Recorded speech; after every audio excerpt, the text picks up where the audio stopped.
Get down. Let me clear my throat. Yeah. Oh, that's better. That's better. Somebody pass around the offering. Since I'm always preaching on tracks, you feel me? I'm not gonna get paid for it. Sermon of the day. You right where you're supposed to be, baby.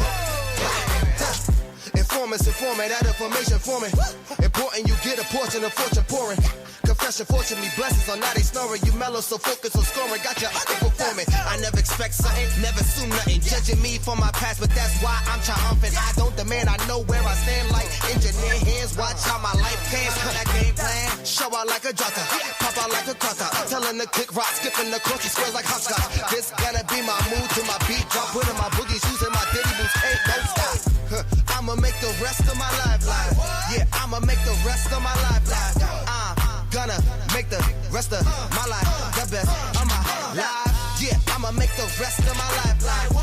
I'ma make the rest of my life live. Gonna make the rest of my life the best of my life. Congratulations on the celebration. I know I'm dope without the need of a validation. No congratulations on no celebration. I know I'm dope without the need of a validation. Yeah. If having hope is dangerous, call me evil Knievel. You leading on the wrong side, living with pens and needles. So lethal, mean Shane Black wanna write a sequel. Cause I snuggle my dream till it's seen as illegal. And I still probably will, cause I can never give up. I got my goals calling me, how could I never pick up? Anything we make up or just break up, and the snake hits get the rake up. Yeah, selfish, I'ma cake up if I don't shake me to wake up. Let my depression catapult me to succession. Shine a light on my imperfections like a projection. Every struggle and lesson. Hey family, happy Thursday, happy Thursday, happy Thursday, happy Thursday. How y'all doing out there tonight? I hope you are feeling good and great. I know I am, and I am. Welcome to Thursday night with me, your girl, Lady Dawn B, here on the Bravo with Sheila Network via YouTube. Welcome to the party. Happy January, everybody. I know that it's hard to believe that we are on the 23rd day of this year, and of the first month of the year is almost over with, and we are glad to be here on tonight. I hope you all are doing well. So, per usual, I want to greet everybody. Hope you would do me the favor and like, subscribe, and share. We are back live here on the Bravo with Sheila Network. I have missed you guys so very much. I know we came on last week. We were missing for the first 2 weeks. And I appreciate y'all bearing with me through it. Unfortunately, I lost one of my best friends, very dear sister of mine, Elaine Edwards. She actually was a part of the Bravo with Sheila Network. She was one of my first guest co-hosts on here. We did the ladies' room when I first started doing this podcast. She's my best friend. I have, to. So we ask for your prayers and your condolences and your love showering to her family, the Edwards family, Mama Mel, Sonia, and Mark. I love you guys. The girlfriends group, y'all already know. It's much love to each and every one of you. But I definitely wanted to shout out my sis, and because I miss her. I miss her so much. But yeah. It's good. So I thank God for your patience. That's why we were missing for 2 weeks. But last week we came back. And tonight we are here yet again, one more time. So welcome to Thursday night again. I am your Thursday night host, Lady Dawn B. And we are going to have some good old relationship talk on tonight. But before we do, let me greet the good people in the comment section. Y'all already know I'm going to put my glasses on. I'm not even going to play with it tonight. We're going to act like, like my eyes is old, although I feel young. So the first person in the room, listen, y'all, I got to welcome my TikTok fam, my TTMB fam in the house. Hey, Kristen C is in the building. That's my little sis. Love you, girl. Thank you for joining. Come on, y'all, like, subscribe, and share. Invite someone into this space. Hit that thumbs up button for me if you don't mind. Please, sir. Please, ma'am. And thank you so much. It is free $99. That's right. Cost you nothing, but we appreciate it with everything that we have. So just hit that button for me if you wouldn't mind. And of course, we can do nothing without the greatest moderator to ever exist in these YouTube streets, and she belongs to us right here on the Bravo with Sheila Network, as well as the Sheila Ingram Ministries, which is where right across the street. You can't miss it. Either way you go. And she is in the person of the beautiful Ine Kenya. She's saying, hey, my Ine, good to see you. Thank you for tuning in. Girl, you had me wondering, am I on the right night? You know, when we don't see Ine, we got to wonder what is wrong, because Ine is always here. So we glad she is here with us. And on tonight, let's see who else we got in the comment section. Oh, DMD, God's musical choir director himself, producer, writer, organist, bass player, drummer, I think he has all of the instruments in one. An amazing musician in the person of Antonio Ferrier, aka Tony Musician #1. That's my guy. That's my peeps. He is in the building saying, hey, Lady Dawn, fam. Oh, you sneaked in for a little while. Well, thank you so much for coming. Thank you for sneaking. Don't get yourself in trouble. Don't be on the timeout. All right? Okay. And then they says, prayers up. Thank you so much. Yes, please keep praying. Keep praying. Keep praying. So appreciative of you guys. Oh, hey now. And we got, y'all know you're going to see her in a little bit. You already know how she gets down with the get down in the person of my Ken Anitra, the Ace Perspectives. And good evening. Good evening, Ken. Stay safe. I'll see you soon. All right. Okay. Oh, there goes Mr. Tony. Yes, sir. My God. We had some worship a little while ago. And who else we got? Oh, you know what? While I'm shouting her out, I might as well bring her up. She is my little big sis, my big little sis. I don't know. Sometimes I think she's the boss. You know, she don't really bully me, but she keeps me in line. She keeps me together. Y'all know her. You love her. She is no stranger here. So I'm not even going to prolong. I'm just going to bring her on up here in person. Oh, my sis, the Risha Epps. Hey, sis, how are you doing? I'm doing good. How are you? Hello, peeps. What's happening? What's happening? I am wonderful, beautiful. We're going to get into it on tonight. I'm so glad you're in the building. We're going to have some great conversation as the night goes on. And Ine, of course, as always, the greatest moderator, is greeting all of the people again. So if y'all don't mind, like, subscribe, share, hit that thumbs up button. It helps our algorithm, and we appreciate the support. And Christine says, yes, sir, the best musician. Indeed, he is. He is. He is. I don't think that there's a thing he cannot play. Y'all look out for him. He is from the Detroit. Okay. So we got some good stuff. Them hands is anointed with some anointment. Mighty God. And like I said, we just came off of the TikTok and had some good old worship. He said, oh my God. Yes, we did. Hey, look, y'all. Look here. We're going back in after this. It was a time to be had. All right.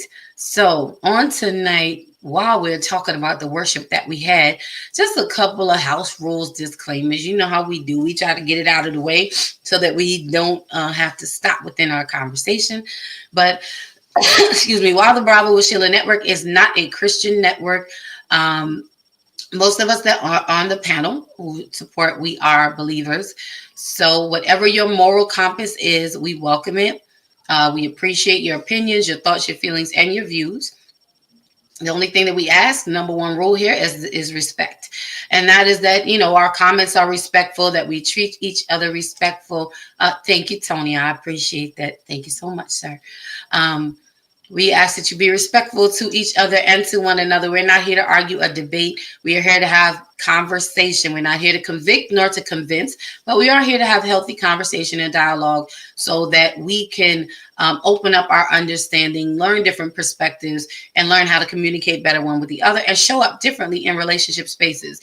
And the most important relationship space that we can show up differently in is the relationship that we have with ourselves. When we are the best version of ourselves, we show up better for others and for people around us. So that is the number one rule in this space on tonight. I see somebody in the box I'm going to bring up in a minute.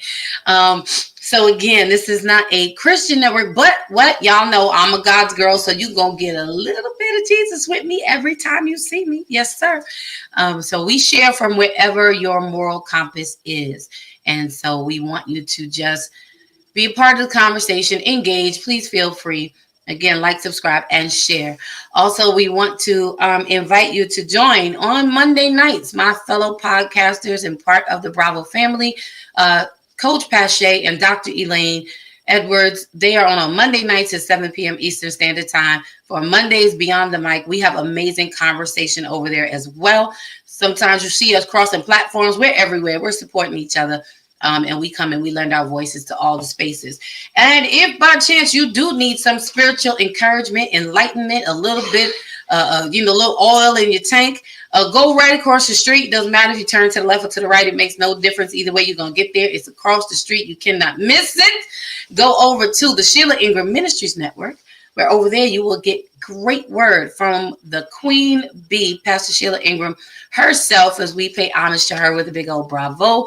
Thank you, Auntie Bravo, for yielding the captain's share to me every Thursday night so I can come and spend some time with the good people over here. But if you go over there, you'll get plenty of encouragement and blessings, a good word. Sometimes she's preaching, sometimes she's sharing from the kabod, sometimes it's prayer, sometimes it's music. It's a whole host of things. So yeah, you go over there, and that's any day of the week. And then on Tuesdays, we have my mama, that's right, the one who pushed me out, aka Mama Rosa, aka Pastor Rosa, is on Tuesday mornings at 10 a.m., excuse me. And then on Fridays, you have this dynamic triplet of women known as the Women of Grace, which is Pastor Sheila. Tony says, yes, man. That's right. Yes, Mama. Mama be on there on Tuesdays preaching the good word, declaring the word. And on Fridays at 11 a.m., you have the Women of Grace. And they are Pastor Sheila, my mom, Pastor Rosa, and my auntie gangster, Reverend Jenny. So those are our announcements. Please govern yourselves accordingly. I'm going to try to speak in my calm voice today because I feel myself being excited because I'm happy to be here and I'm happy to be back. So I believe that covers everything. So let us dig into this conversation tonight. And before we do, I am so happy to bring to the platform, okay, another one of my TikToker brothers. This guy here, how can I explain? I can't. I really can't. You're about to learn him for yourself. But he is amazing. He has a love for God. He is a awesomely anointed drummer, and just an amazing voice that needs to be heard. So I'm glad that he decided to join us on tonight. It's my dude. That's my guy. That's him. He's that guy. Okay, that's who he is. He's that guy, and he is in the person. And you'll be seeing more of him. So this is just the introduction. But he is in the person of King Rain. We call him King. Hey, sir, how are you? Hey, guys, how you doing? We good. How are you? You got your professional voice on right now. Y'all told me to behave. I'm just. I didn't tell you that. True. Yeah, we don't really behave here. Tony, don't do that, bro. Do not do that. Yes, so that y'all know. Okay, this is what we do. We call him in our group, we call him the chief apostle, the prelate, the prophetic. I'm sorry. Let me start over. Let me correct myself, y'all. We call him the chief apostle. He is the good bishop, the doctor, the deacon, oily hands, king elect. He is the elect of the TikTok Baptist, Costal, Lutheran, Protestant, Catholic, Pentecostal, Apostolical Church of the Latter-day Saints, Incorporated. Amen. Welcome to you, Apostle, Chief Apostle. Thank you for coming. Thank you for coming. We got the people in the... This is what we do, y'all. Kristen says, yes, sir. King, looking good, my bro. That's right. Everyone's standing. Everyone's standing for Chief Apostle. Everyone's standing. The people are in the house on tonight. That's right. They got you, Pastor King. It is going to be some kind of conversation tonight. So, welcome you guys. Tonight's topic, we have our relationship talk, and we enjoyed this space. We have free flowing conversation, y'all. Um, Pastor Tony is playing for you. He's playing the organ prelude. So, on tonight, C minor, Doc. Thank you.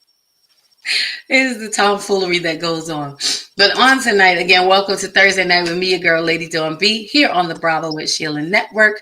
We are glad to be back. And tonight we're having relationship talk. And we're starting off the year trying to get right. We should have ended the year getting right, but we're going to start the year off. We're getting it right because we don't want to go through another year like last year. No year should repeat itself. We want to be better in our spaces. So, on tonight in our relationship talk, we're going to talk about partnership. Absolutely, partnership. And this conversation came up because in having different conversations and listening to other people sharing the unhappiness that we experience in our relationship space. Oh, hold on, before I go further, I got to pause. He could stop the show. My big brother Rock is in the house. Hi, big bro. Thank you for joining. Big up. He says, good evening. Good evening. Y'all like, subscribe, and share. That's my big brother Rock. And you all will be meeting him soon, too. He will be joining us, co-hosting some good conversations. So we look forward to that. Thank you for popping in, big bro. So we're talking about partnership tonight, because a lot of people are unsatisfied in their relationship spaces and don't understand why, and are wondering, like, what is the deal? What is happening? Our expectations in relationships can be very off quite often. What we perceive something to be and getting into the relationship can be far from what the relationship actually is once we do get into it down the road. And you're like, whoa, wait a minute, what happened? This is not fulfilling. This is not serving me. And sometimes we find that the issue starts at the beginning with the expectation of, what are we here for? What are we coming together for? So we're going to talk about partnership versus companionship. Which ship do you really want? Do you even know? Do you know the differences between the two? So before we go further, and before I share a little bit of definition, and this is just open, free-flowing conversation, again, so that we can open up our understanding and hear different perspectives. This is not one voice, one sound. We are iron sharpening iron, which means that we have to have some type of friction sometime. We have to rub up against each other to get some of those rough edges off, so that we can show up better. That's right. Shimmy your shoulders. Shimmy your shoulders. So I'm going to start with Risha. Share a little bit. What do you think about this thought of partnership, sis? So when I think about partnership, I think about business, like being under the same umbrella, if you will. Like your coworkers, you form a partnership. You're working toward the same goal, in the same direction. When I think about companionship, it's for the betterment of the two. Companionship is a deeper form of partnership. So you have a partner, like a partner in business, while marriage can be a business, where meaning you two guys are under the same umbrella. The companionship part is what makes you better. Companionship is engaged. So partnership is being engaged in the same activity. So we're doing exactly the same things. So if we have a business, if we go to church, if we serve, whatever we do together, we're doing the exact same thing. In companionship, thinking biblically, we think about being equally yoked for companionship. The thing about being equally yoked is, I'm quite sure everybody knows what a yoke is. It goes around the neck of the oxen. If everybody is strong on the right side, eventually what you make is just a circle, because the thing pulls to the right. Companionship requires compatibility, meaning we bounce off of each other, but where I'm weak, you're strong. And so you grow and I grow, and then we go straight, because you pull to the left and I pull to the right. under the partnership, because the partnership in that situation would be the yoke, that would be the umbrella. The word marriage is the partnership, but how we function together is the companionship. Mm. So, like you think about God, He calls us to be co-laborers, so we work together with Him. But He uses us to be evidential proof of what's happening, and so that's how we become companions with God, because then He uses us to do the things in the earth realm that He has already done in the spiritual realm. So we come in companionship with Him so that we are used to do naturally what He is doing spiritually. So it's two different things that come together to be the evidential proof of whatever it is. I think that's the difference between companionship and partnership. One is the house, and the other one is the deep-rooted operations of the house. And they each yield different results depending on how you function, which is how come, in my opinion, some marriages don't work, because while you have the partnership, you don't have companionship. And you have to be able to check both boxes. That's good, sis. Checking the boxes. Before I go on, let us greet some more people who piled in the house while you were speaking. Hey, Evangelist, my sis Tomika's in the building. Go ahead, King. Say it. Yeah. Welcome in. I got to tell you, there's some oil in the building. Hey, we need the oil. Cause look who's in the building. Mr. Grateful's in the house. Hey, sir, welcome into the welcome into this place. Hey, Mr. G, good to see you in the house on tonight. Thank you for joining. That's my hashtag every day. Hashtag every day. Thank you for joining. He's going to be with us too. Y'all will get to meet him in person next week. I'll tell you about that later. So thank you guys. Just like, subscribe, and share. Hit that thumbs up button for me if you would not mind. Kind sir, kind ma'am. Appreciate it. So thank you for that share, sis. That was amazing and dynamic. You said so much within the context of your share.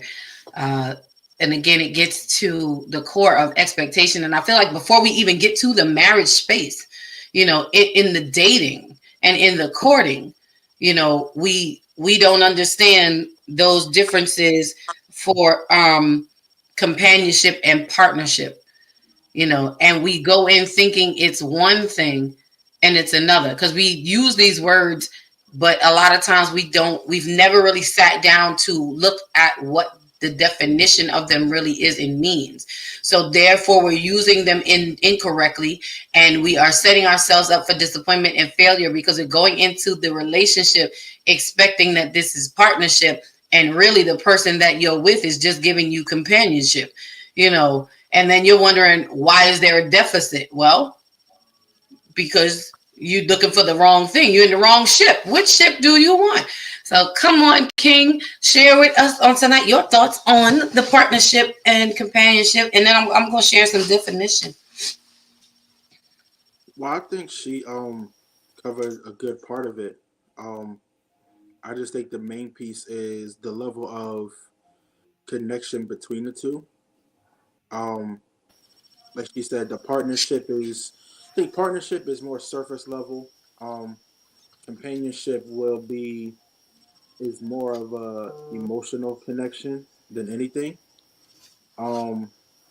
It's more of a companionship is it's more than just what the eye meets on the outside. It's more of what companionship more to me is more of what happens behind closed doors, what people don't see, what people don't understand about the two, the people that think the two aren't compatible where they are. It's more how the people interact on more of a, I would say more of a intimate setting, and knowing that you actually knowing the person, you actually experiencing the person that no one else gets to see. So it's more of the like when we both get home. All right, so she went biblically. I say Sunday when people see them together in church. mix together, this, that, and the third. But what happens when we get home? Because what you see outside and what you see at the house could be two different things. Come on. So the companionship is what people don't see. And if the companionship is where it's supposed to be, then people can, see it and you'll actually be able to live it. So it's more of the intimate level with the companionship. And I think she hit it on the head. The partnership is just, I got a lot of partners that work with my work experience. Even in the military, being in a military police unit, partners that way. But a companion, that's a different level that is deeper than what meets the eye to me. That's good. Thank you for that share. And both of you have shared well the differences of partnership versus companionship. I think we hear this often in relationship talk when we are out with people. I hear this from some men who talk about women who, say they don't need a man. They get 6 dogs and whatnot because they just need companionship and all that. It baffles my mind how you compare the presence of a human being, their body, what they bring, their physical presence, and the intellectual stimulation that comes from an individual to the pleasure and enjoyment of having an animal or a pet, and that is just a substitute. When we get that, it's not fulfilling. When we're just talking about, I don't want it. It's the this. We're just talking about, we to be like this. Come on, Deacon on the hands. I don't want to get the dog. Want to behave up here?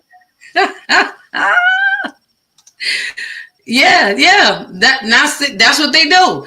A lot of this is what the men talk about.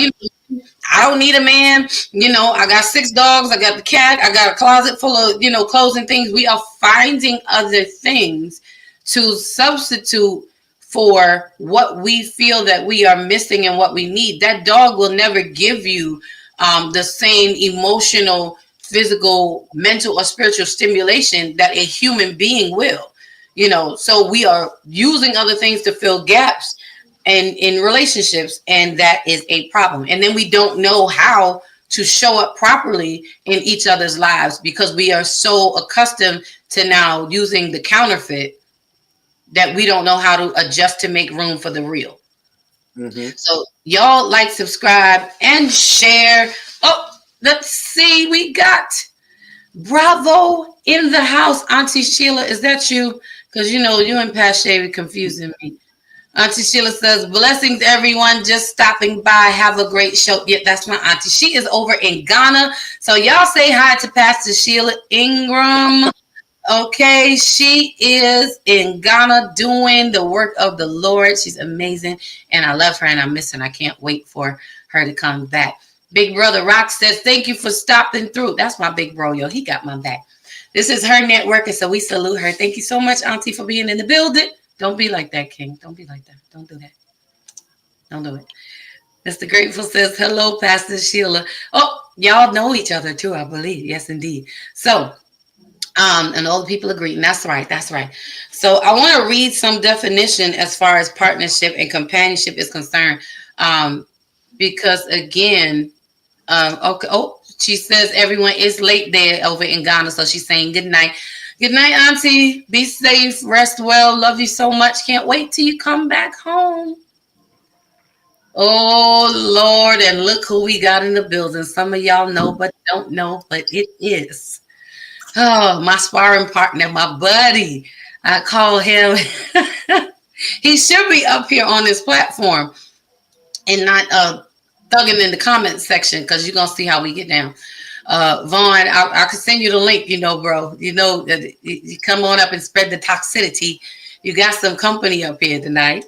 But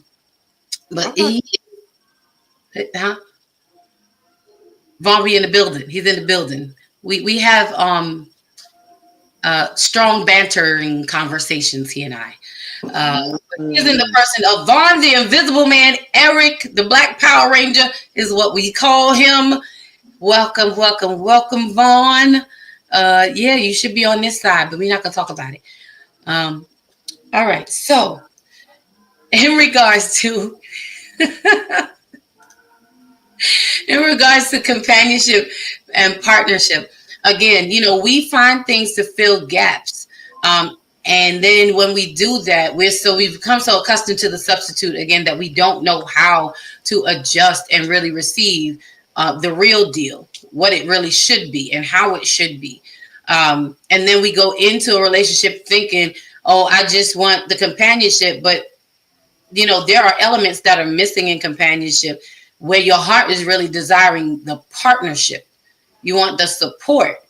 And then you're wondering why. Well, because you did not make your intentions or your request or your need or your want clear. You came in under one premise of something when really inside you wanted something else. So when we talk about partnership, the definition given, and if y'all have questions, comments as y'all are doing, please continue to light up the chat. We love engagement here. If you want to share whatever partnership or companionship means to you, what that looks like, what that feels like, please make sure you can put it in the chat. We will be more than happy to share your comments and let's dialogue about it. Like, subscribe, and share. And for those who are new in the building, the Linger family is here. Thank you for joining, saying, hey, family, hello. Thank you for tuning in on this Thursday night with me, your girl, Lady Dawn B, on the Bravo with Sheila Network. We got my girl, Risha, and my dude, King, in the house. We are talking relationship talk about partnership versus companionship. Which ship do you want? Because we want to go into 2025 with our desires in the right places, knowing what we are looking for so that we can get what we need and be fulfilled by it. Because when we are not satisfied, what do? We start a cycle of searching, and nobody got time for that at this big age. Okay? I'm just saying. So, partnership in relationship refers to a dynamic where both individuals actively contribute, share decision-making power, and work together to achieve common goals, prioritizing mutual support and respect rather than one person taking the lead or dominating the relationship. Essentially, it means being a team where both partners are equally invested in the success of the relationship. That is partnership. Do I need to read that again? Do I need to read it again? Do you need to read it again for the people in the front?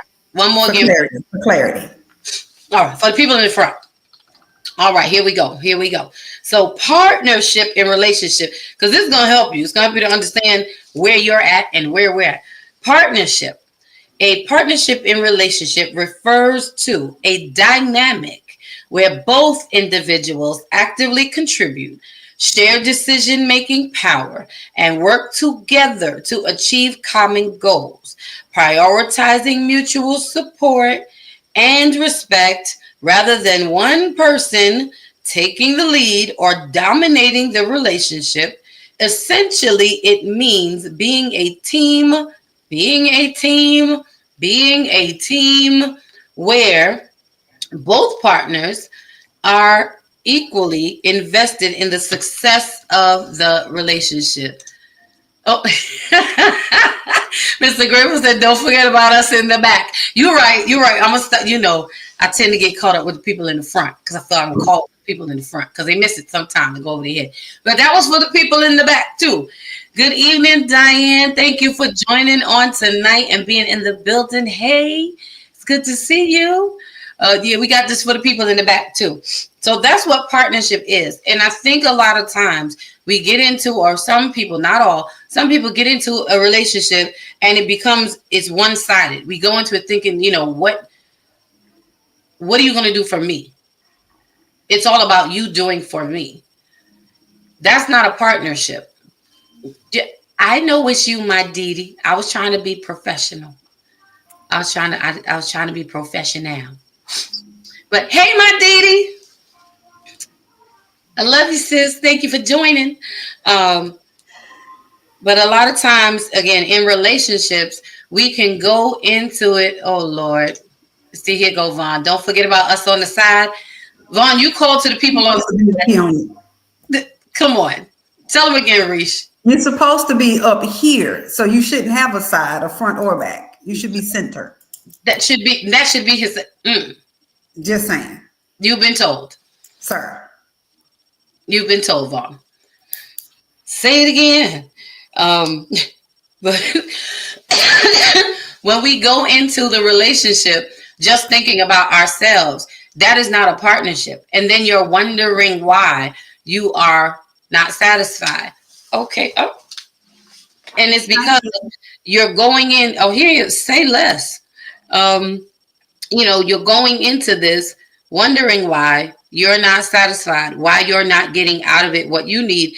And it's because you've gone into it being self-centered. You're going into it just considering, I'm sorry, y'all, I am dropping the link. All right. You're not going into it trying to partner with someone, trying to be the other side of what they may need, to make the relationship grow. It takes the two people. You leave your partner uncovered when you do not show up properly in the space. And when you don't do that, again, you leave your partner uncovered. Like when you mentioned selfishness or what I want, you can't be a partner or a companion. That's a one-man band. Oh. It's all about me and my needs. I'm not concerned about what you need. There is no us. There is no I in we. It's me, myself, and I. And so when if it's all about you and your selfishness, then you don't want a partner. You don't want a companion. You want a dog. Or you want the dog. Someone you can give commands to, someone you can feed and walk when it's time to walk them, someone who just does what you and will not speak. Can't necessarily contend or fight back. But that's what we call a silent partner. That's what you want. Partner though. You want a silent. Yeah, you want someone to partner with you and be silent. But that's not partner. That's not a partner. That's what we call it. But that's not a partner. That's how, and it's true. And a lot of us enter into the relationship space looking for silent partners because it's single-sided and it's just me. Like you said, but that is not partnership. No, it's not at all. So before we go on, and we're gonna let King share, he is in the building. So I'm gonna bring up Sir Vaughn, the Invisible Man, Eric, aka the Black Power Rangers, to the building. What's poppin', Vaughn? Vaughn, Eric. Lord, it's about to go down. Yeah, I came up here to be disruptive. I'm coming up here to get on Dawn B, and I'm coming up here to tell Miss Epps what to do, and she gonna like it. Don't she even try to come up, and she gonna like it. So you guys to get ready. He says she gonna like it, because I'm going to tell her what to do. So just get ready. Go ahead. I ain't going. You can say it. After you say it, that counts. You talking with his chest and a little bit with his back. A little bit with his back. My chest is make safe decisions with your life, son. That's right. Make safe decisions with your life. Up. It is puffed like a bodybuilder. All the force on this chest. Make safe decisions with your life, sir. Safe decisions with your life. And this is the tomfoolery that shall continue throughout the night. Don't pay us any mind. This is what we do. It's good to see. This is how we starting off the year. So, how you doing, brother King? How you doing, brother? I'm good, brother. How are you? It's good to have you back. I'm doing all right. Good to meet you. Don't make friends with him, King. Don't make. Oh, wow. Why not? Stay up. She's starting it already. I might need us help later. You know what I mean?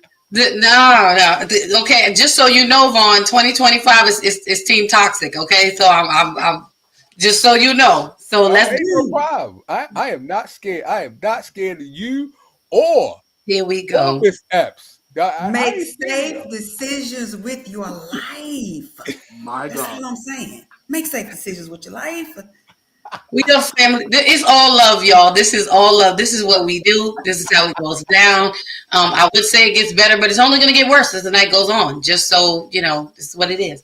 So come on, King, and share with us thus far what if you have anything you want to add into from what we've already shared. I just don't say like to piggyback on what she just said, or because one thing about me, you can ask Dawn. I tell the truth about men. So, Yeah, or you got you do. those type of men that just want somebody that's going to do what they say, and is what he says goes, and he has the final say. It don't sound to me you want a companion or a partner. You want a child.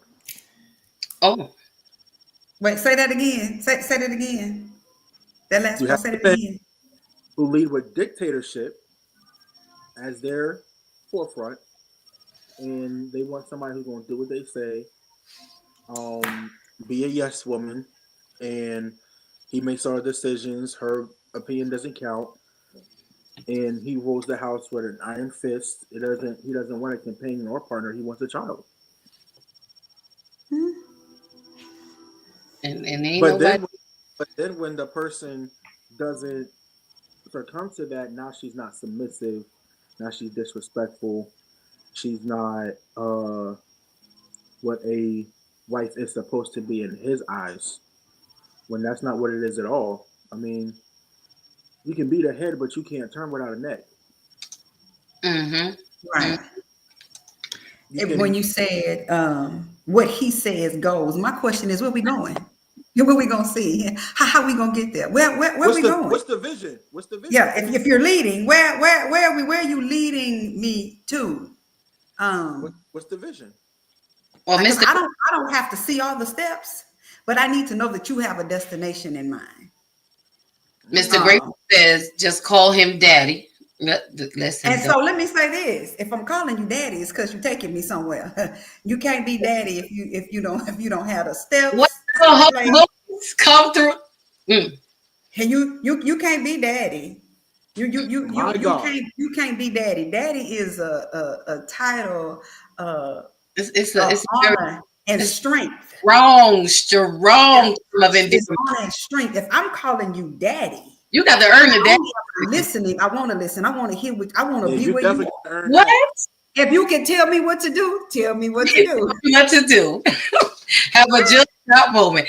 Yeah, Yeah. to be daddy, you gotta, you gotta make me want to hear what you whisper loud.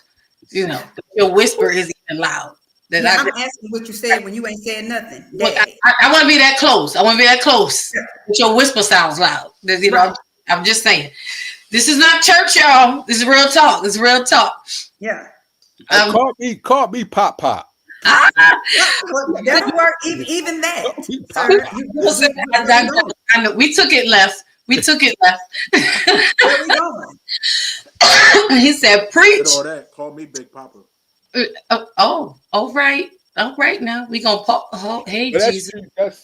I think it is some men, right, that wants to be called or wants to, caught up in that masculinity, that testosterone, whatever you want to call it. And I think some men, they want to lead but don't know how to lead. They're not properly trained or properly haven't listened to the people that was before them. Or they could have been raised in a place that they wasn't, understand when it comes to be a leader.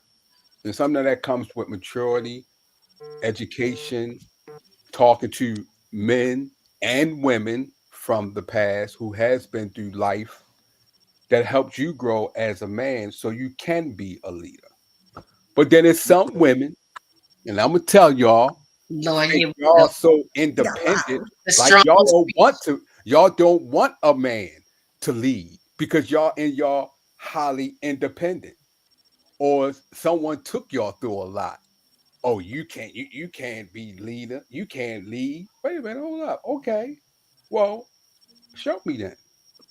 You've been through a lot. You've seen things that I may have not seen. Your father may have taught you things I didn't have a dad in my life or something that I went through. I don't know. Teach me. Show me. Sometimes a woman, if a man heart is open, she may teach him. She's been through life. She's seen a lot. She's been taught by her father or her grandfather. So take the time out and teach him if he's willing.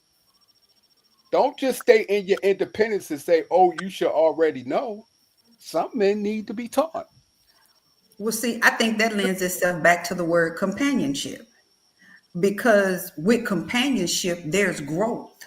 And in companionship, I feel like there is a longing for what I don't have, and I'm comfortable enough with my companion to let my guards down, and vice versa.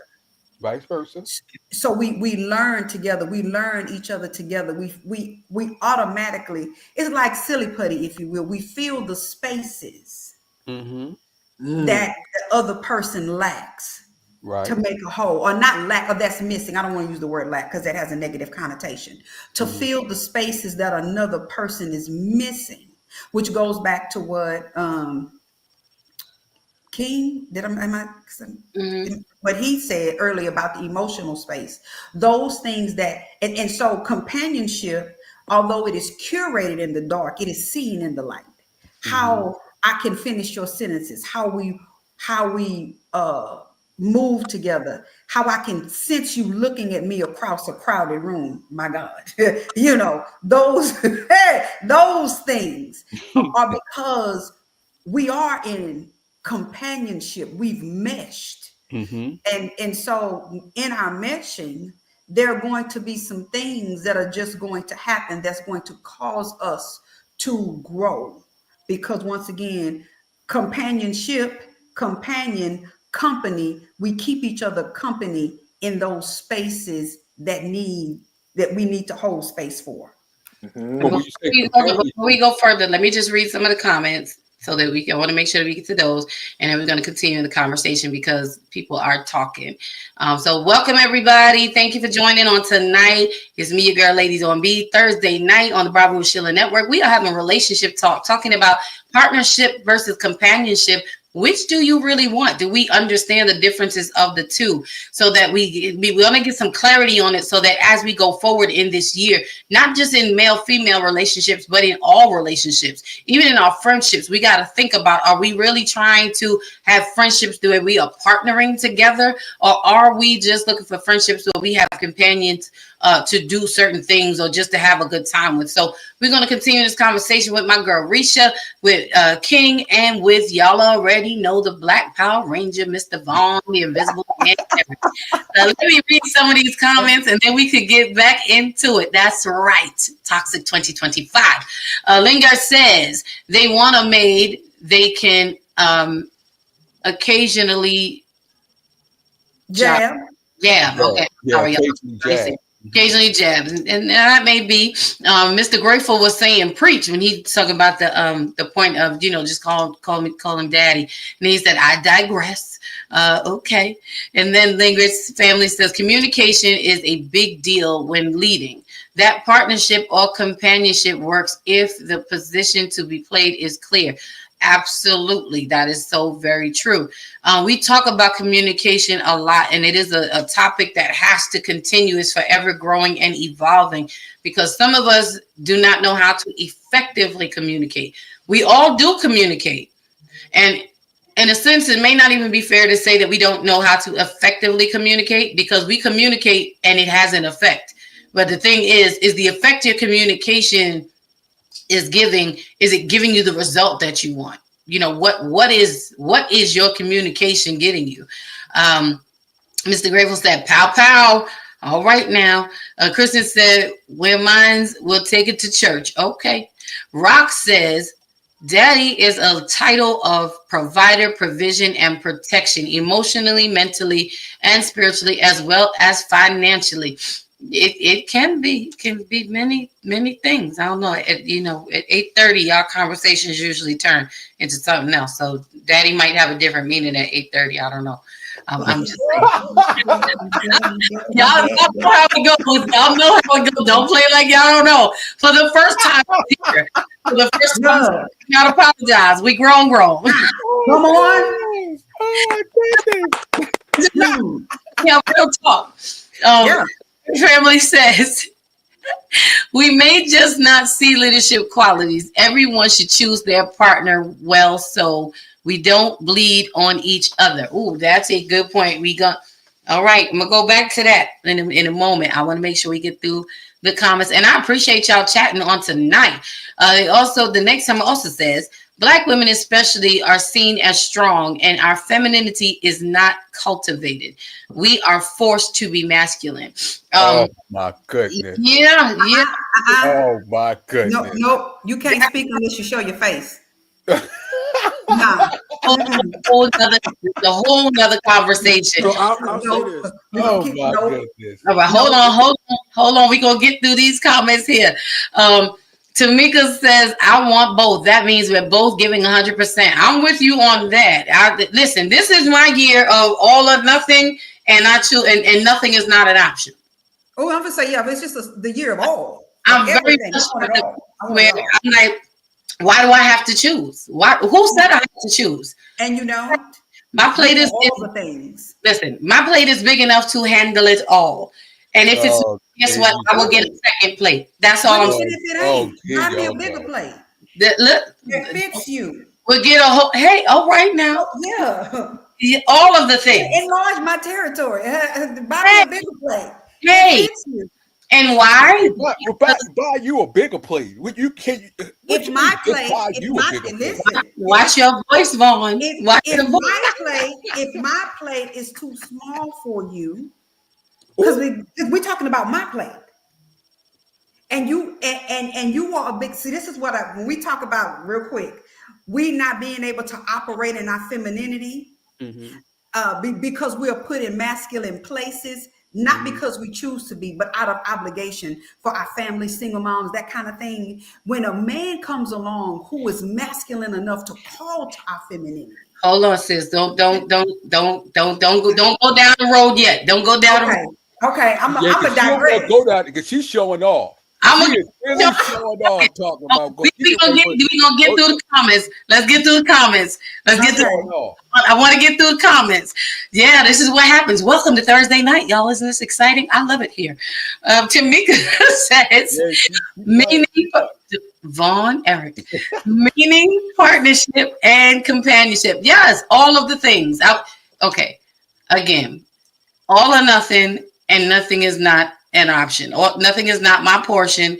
I don't feel I have to choose anymore, and I feel I don't have to choose anymore because when I show up, I'm showing up with all. So why am I showing up with all, but I gotta choose, make a choice with you? I don't understand. All right, I'm just going on by my business. Mr. Grateful is giving the side eye, because we talking. We just talking to who we talking to. Come on, partnership, companionship. My big bro Rock says, right, 8:30 p.m. Something happens at 8:30 p.m. Lingard says, agreed to both. Tamika says, boom, bigger plate. Come on. This is what we talk about. Look, it's time out at this big age. We got to do better. Like, why? We can come this far, just come this far. Tamika says, enlarge it. Teach me as I teach you. Exactly. And that's the point of partnership. And I'm going to get back to that because I want to read the definition again. Lingard said, exactly. Dee says, I would like to see focus. I would like to see faces because I don't know which man is talking. Well, we sorry, Dee. When they're talking, it'll be lit up. It'll blink. The circle starts to blink. But we don't force anybody to come on camera if they choose not to. I want to see what I look like. What's going on with that? Do you want me to tell you? You want to answer that? I'm a refocus. Rock says, you know what, boy? No one is forced to do anything because I choose not to be feminine. Being a single dad, not so. Okay. There you go. All right. Thank you, King. Rock, if the shoe doesn't fit, don't put it on. Oh, Mr. Sir and Mr. 8:30 is over 40. Come on. Right says it's not about being masculine or feminine, but being a good parent. And that is true. That is true. I mean, sometimes, okay, this is the thing. When it comes to the whole masculine, feminine, and women having been put into masculine spaces or to lean on the masculine side of us more than the feminine side is a very sensitive topic, and it is a very fine line. Because truth be told, there are some men who are in the same single situations raising their children as well that we overlook. Yeah. However, when we start talking about leadership, and I don't want to digress too far off of the path of the partnering versus companionship, but when we're talking about leadership, you know, men are designed to be the head leaders, not necessarily the only leader. You know, there has to be, you may be better in one thing than I am, and I may be better at other things. We have to be able to have that duality in our relationship to know when to shift and switch places so that we can get to where we need to go. It doesn't matter. I feel like when you have the right partner, it doesn't matter who's leading because we both win. It makes a difference who's leading when we are in it for the accolades of the reward, not for hitting the goal. I don't want to win if I can't win without you. In partnership? And that's me talking. Like if we partnering, I don't want to win if I can't win without you. Winning without you is a loss to me. So I don't care if you have to be the one to take us in or if I have to be the one to take us in. Because guess what? If you're the one who's leading the way, I'm the one behind you, pushing you, cheering you. I'm wiping your brow. I'm giving you water. I'm going to make sure that you have everything that you need in place so that as you lead, you can do so without having to worry about the weight of the other things. Because I want you to be able to focus on getting us to that end goal. Because when you win, we win. When I win, we win. I'm not worried about at the end of it all saying, well, I led us to victory and I did it. And you know, this happens in relationships where it's, well, I did this. Well, I pay this rent. Well, I buy us food. Well, I take care of this bill. Well, guess what? You have all of that and be in this house by yourself. And then what? How is that feeling for you? You know, so what are you winning? You're going to be proud and alone. You know, and we have to be mindful that leadership is a partnership. Again, and I'm gonna get to the definition of companionship too. You know, we've already kind of dug into that. But again, the definition in partnership in a relationship refers to a dynamic. It's a it is a set way of being where both individuals actively contribute, share in the decision-making power. So it's not any one person lording over the other person. It's we're coming together because we are partners.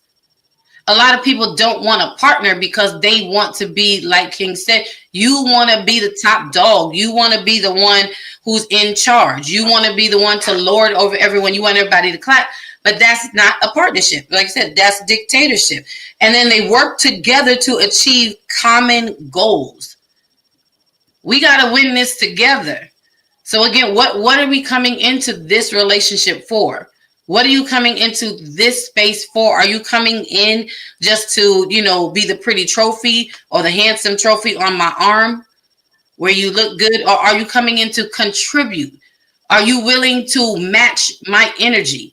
And balance and equal are not the same. Correct. We put in equal amounts of things and still be unbalanced. And in partnership, we have to have balance. Not necessarily equality. We can need to be equal in the opportunity, but we need to be balanced in the work, which is everybody putting in what's needed so that we can achieve the common goals. Prioritize mutual support and respect. If you're supporting me all the time and I'm never supporting you, that is not partnership. Right. That's me wanting equity versus equality. Yeah, and that's me wanting to make you my head groupie. That's what that is. That's what it is. When you are with someone and you don't want to, and you don't support them, but you want them to come with you everywhere you go and do everything, then you just want to make them your head groupie. Do you acknowledge them? Do you beforehand, like, babe, I'm a little nervous. Are they your comfort place? Are they the face that you look to for strength? And is that where your pride comes from? We got roll it back one more time about the groupie. Say it one more time. Roll it back. When you said you make them come with you, just take. Yeah, when you make them come with you to cheer you on, but you never support them in what they do, that is not your partner. That's you making them your head groupie. No, I just want to hear that one more time, because I want a man who I want to support.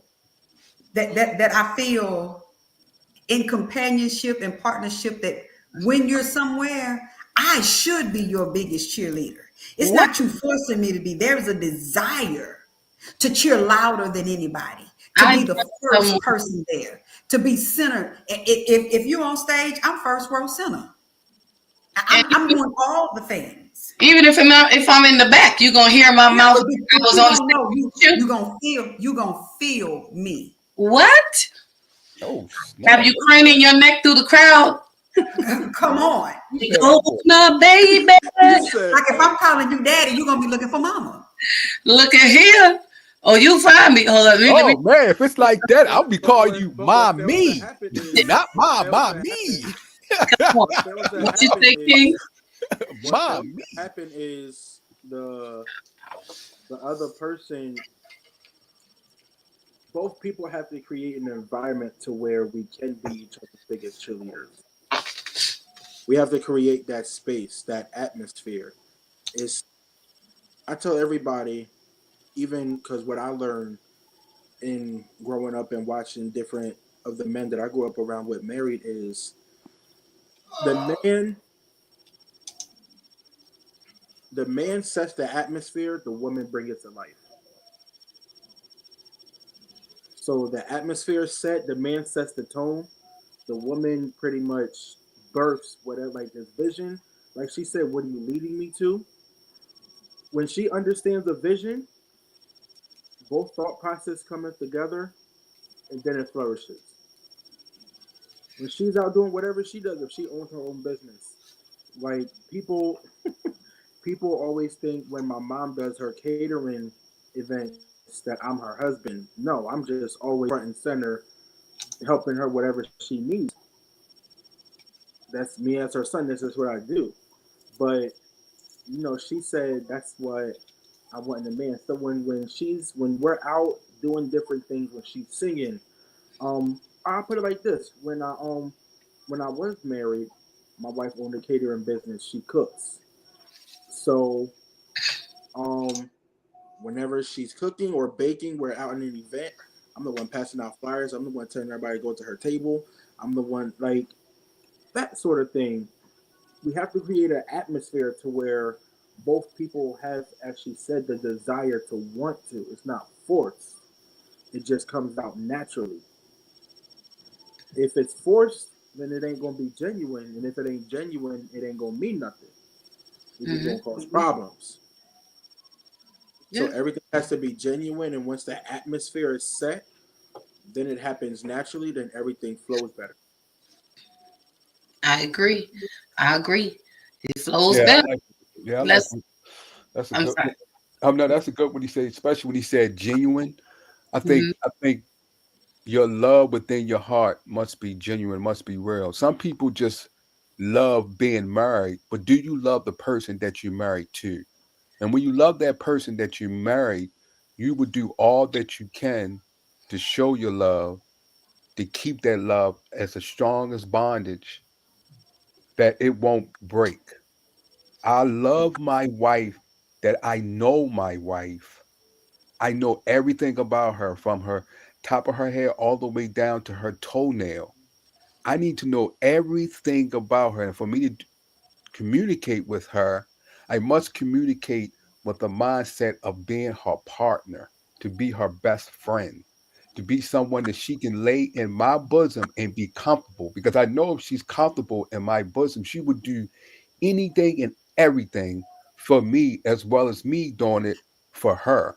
That type of woman is not going to let no one, you don't say nothing to my husband. I can talk to my husband.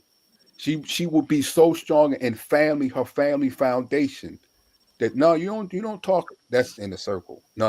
You don't do that. This is what I laid this law down here. I lay the law. And when the law that I lay, my husband will recognize. And when he recognized the law that I lay, the foundation of the family love that I have, and that foundation I'm setting, he will adore it and honor it. Because for a king to be a true king, he, even though he's a leader, he must know to understand he will be led and make sure that when he is led, he accepts it. He doesn't look like, oh, I'm the leader, I need to always be lead. But a true king know that he must be led also. And I think some people, when we get into relationships and we take a mindset and think it's supposed to be this, all things is not supposed to be one thing. It's many things. You just have to find a partner that you can become equally yoked with. Even though at sometimes you might be on different paths, as long as you walk in the same path, the same way, things can come together that you're able to build a bridge and come on one path. But if you're on two different paths and going two different ways, things is not going to stand strong. It's going to fall and crumble. You're right. You're talking right. Thank you guys for sharing so far. I just want to read the rest of these comments that we have here, and then I want to read the definition of companionship. I hope you guys are enjoying the conversation so far. Like, subscribe, and share. And for those of you that are up in the silent section, come on down. Come on down to the comment section. I promise you it's safe down here. We have security, so you're good. Again, our number one rule here is respect. Welcome to Thursday night with me, your girl, Lady Dawn B. We're having relationship talk with my good peoples, my sister Risha. We got King in the house, and we got Vaughn, the Invisible Man, Eric. Y'all already know. Oh yeah, they'll come up to disrupt things. It's Toxic 2025. We ready for it? Right, and tell Miss Epps what to do. Lord, here we go. Let me hit these comments. You don't want that? Make safe decisions with your life. Let me hit these comments. Rock says balance is healthy. Yes, it is. Mr. Grateful says companion can just hang out. Partnerships require direction. Talk, sir. Tony says that's so right. Dee Dee said, okay, it's not lighting up for me. I'm not sure what part we were missing at that point. I think we were talking about the whole daddy thing. I think maybe a little bit, and how we show up, rooting for our men folk. Tony said, Jesus. Tony said, marriage is not a secret thing. It's a public thing. The love energy has to be the same. Yeah, it does have to be the same. It is very helpful. You have to have, you need to be in sync with one another so that you are giving the same energy to one another. Risha said, every true leader has a leader. Amen. Amen. Amen. Yeah, Christine says, I know y'all know I'm quiet. That's okay, Christine. We got you, little sis. She said, I'm listening in on the backside. All right, that's okay, but we see you. Just let us know you're there every now and then. Big Brother Rock says, companionship is a connection between people who share a sense of friendship, understanding, and support. It involves enjoying each other's company and wanting to spend time together. Thank you for that, big bro. Yep. And I want to add to that, companionship by definition is a feeling of fellowship or friendship. Simple, to the point. Companionship in a relationship refers to the feeling, like I said, of enjoying spending time with your partner. So this is where it becomes. It says spending time with your partner. You said spending time with your partner. I did. Okay. It says, and this is where you can be a partner and not be a companion. I could be with you and not like you. But okay, yeah, you can. You can. Yeah, the way you chew bothers me. Oh well, that's gonna be. I mean that maybe not. I mean, in the beginning. Here we go. I used to always say, this was the superficial me. God has delivered me. Hallelujah. I was like, I need you to be all of the things, all of the things visually, because when you start getting on my nerves, I can say, at least he's cute. At least Right. You need something to refer back to. I needed something, because right now I don't like you. But I like the Wait a way minute, hold up. What you say at first? stand there and be quiet. Wait a minute, pause. Everybody take it. Whoa, peace, be still. Hold on. What did she say at first? Hold on. Let me finish reading the definition first before y'all go left. It ain't 8:30, it's 8:10. What did she say at first? Okay. Companionship in a relationship refers to the feeling of enjoying spending time with your partner. Now, the reason why I paused there is because as we just started reading and talking about partnership, this is where they coincide and they coexist together, because it's talking about the companionship piece is with your partner, not with other people, but with your partner. It says, considering them a close friend and wanting to share activities and experiences with them, still referring to your partner. Essentially feeling comfortable and connected while doing things together, often beyond just romantic intimacy. It emphasizes the friendship aspect of a relationship where you genuinely like being in their company, which is something that King touched on. Vaughn emphasized on the genuineness of it. But this is where I say it's all or nothing this year, and nothing is not the option. Some of us have been separating these two for so long, not realizing that that's the breach in the relationship, is because you're thinking that you have to get partnership over here and companionship over there, and you can. But in a relationship, you don't have to choose between the two, because the companionship is linked into being with your partner. You want to be a companion to your partner, not necessarily having to have a partner and then go out with your girls or your fellas for companionship. Not that there's anything wrong with those things. They're perfect and good in their place. But in the relationship space, you need to be both partner and companion. Why? Because this is where, when you're not, this is where it leaves room for other people and other things to come into the midst and cause issues within the relationship. And I'm going to let y'all comment. I just want to get through these comments. And then I'm going to turn it to Reach. I think King, he'll probably be back in a moment. Right, wanting to spend time together. Rock says a partnership is a relationship between two or more people who work together to achieve a shared goal. Right, it's a relationship where people care about and support each other and where power is shared. And King is back. He says, you can do that. Christine says you can do that. Tony was laughing at us because, we are extremely hilarious. Let's see who else we got. What else we got here? All right. Rock says both companionship and partnership is needed and crucial in order to have a healthy balance in a relationship. Absolutely. Mr. Grateful says partnerships without companionship is basically a business. You talking right? That's good. That's good. Christine says you have to have good communication with your partnership. You do. You have to have good communication, period. You really do. But yes, especially with your partner. I don't know what kind of partner I would have if I can't talk to you about everything and anything. We're then putting boundaries up. I can only talk to you about certain things, which then to me, I might as well be with anybody or anything, because that to me, that should be the difference in our relationship, that I can come to you with anything and everything. Mm-hmm. I don't have to segregate what I'm thinking or what I'm feeling. You know how we have certain friends you could tell certain things to, certain friends. Okay, I could talk to this friend about church. I could talk to this friend about my relationships. I could talk to this friend about finances. But, we compartmentalize. I don't want to have to compartmentalize my relationship, the person that I'm with.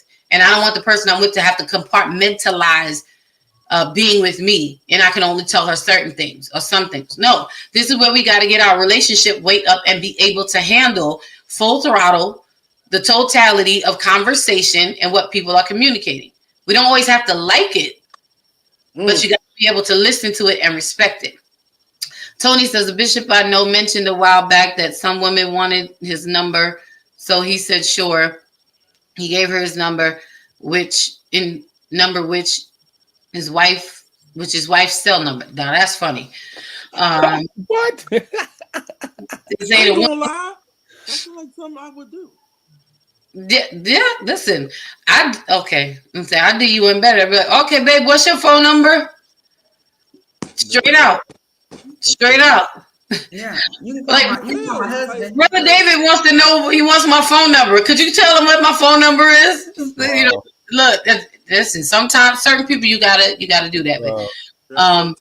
Christine says it has to be a balance between the two. Absolutely. Dee Dee said that's a good idea, Tony. And it, you know, I wouldn't recommend it in every situation. I use that with caution, but if necessary, because some people are insistent, because these are the things that can seep into a relationship, or these are the things that leak into relationships that cause breaches and problems later on down the line. And when you start looking for your emotional and spiritual and physical and sexual and mental needs outside of your relationship, it's because you have not aligned yourself with someone that can be both partner and companion. That dog ain't gonna do nothing for you. That goldfish ain't gonna do nothing for you. That car ain't gonna do nothing for you. As much as hanging out with the boys and hanging out with the ladies is important and it feeds a certain part of you, but that real hunger for companionship within the partnership is never going to be satisfied outside of that space. Never. And we got to stop looking for things like Risha said, you know, the silly putty to put in the crack, because even silly putty dries out after a period of time. And then you'll be constantly looking for something else to fill the crack. So I'm going to open it up to y'all and continue. Come on and share. No, I just wanted to. I think Miss Epps said something, and what she say?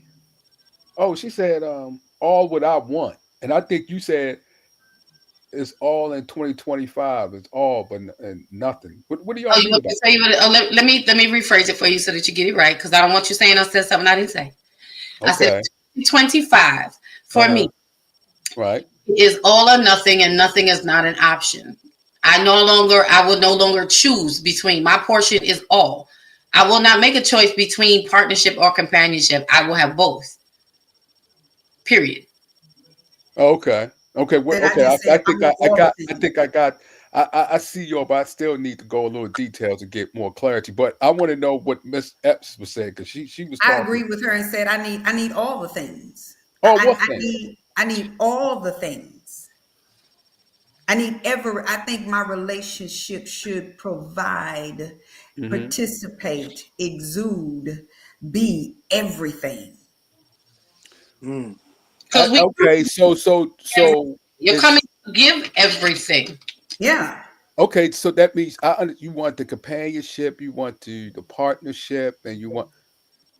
Okay, but what about the other side? What's the other side? The other side. What about the person? Are you taking in what the person? Or because your definition may be different than your partner. Well, that's where communication comes in. It could be the same. Okay, it could be the same. But are you willing to accept things that you're not used to accepting to get a strong companionship or partnership? Absolutely. Okay. That's what I mean. All the things in the very beginning, I said, companionship is when you think about somebody being equally yoked. If you have two strong left-sided people, you're going in a circle. You're not going anywhere. You're not. So in order for us to go straight, there are some strengths that I'm going to have that my partner is going to be weak in, and vice versa. So that we grow together. When you think about, and this is biblically, when you think about the yoke and the oxen, right? They're going straight because they balance. We go back to their word balance. They balance each other. Okay.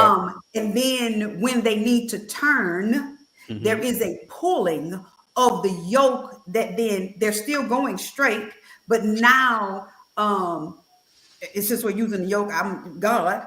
So when that rein is pulled to the left, they both go to the left because in the mind or the way it is designed in the relationship, they're both going straight.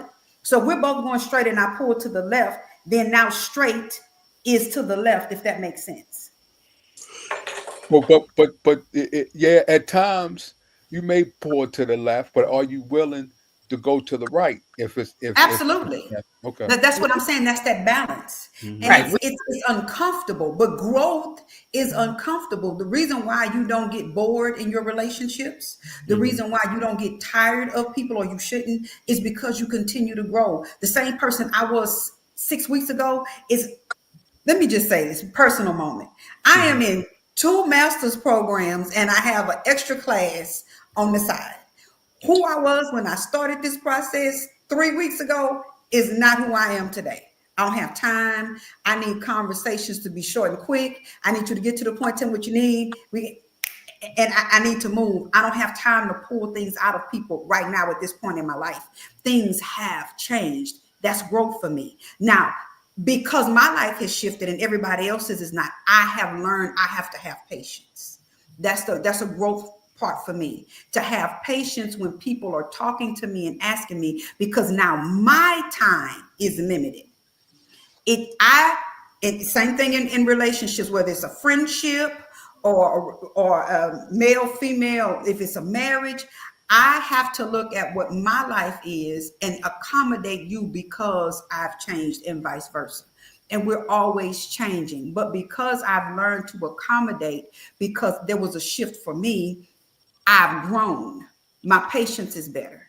I've even learned to articulate things better, to say what I need to say, and to say the hard things soft so that it doesn't come across as me being short or short because I don't have time. It's not your fault that I don't have time. This is just my life. And my life shouldn't necessarily push you out. Same thing in relationships. You get busy at work. You get busy with children, whatever the case may be. And then patience becomes an issue, if you will. And so relationships or partnerships or companionships are about growth. So yes, if we need to pull to the left, we're going to pull to the left. If we need to pull to the right, we're going to pull to the right. If we need to stop, we're going to stop. Is it going to always be comfortable? Absolutely not. But growth comes in the uncomfortable spaces. The purpose of us being together is growth. Because if I'm going to get with you and you're going to get with me and we're going to stay the same, then there is no benefit. There is no kingdom benefit. There is no benefit. And when I say benefit, I don't mean for the sake of like monetary things and all that. I'm just saying for the sake of the kingdom, for the sake of who we are as individuals, for the sake of where we're going. If there is a plan and we don't move toward whatever that end goal is, which requires growth, understanding, communication, if we're not moving and we're not growing. So yes, I think in the uncomfortable spaces, that's where the growth is. So if we got to pull left, pull left. And that's what I mean by all the things. I want all the things. I in this season of my life, I want to be uncomfortable. Because I'm staying where I was. Okay. And let me just add this real quick in, just for clarity's sake. Mm-hmm.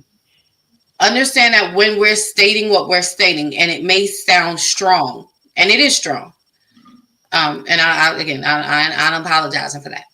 But it's strong. Yeah, I'm not. Sorry, not sorry.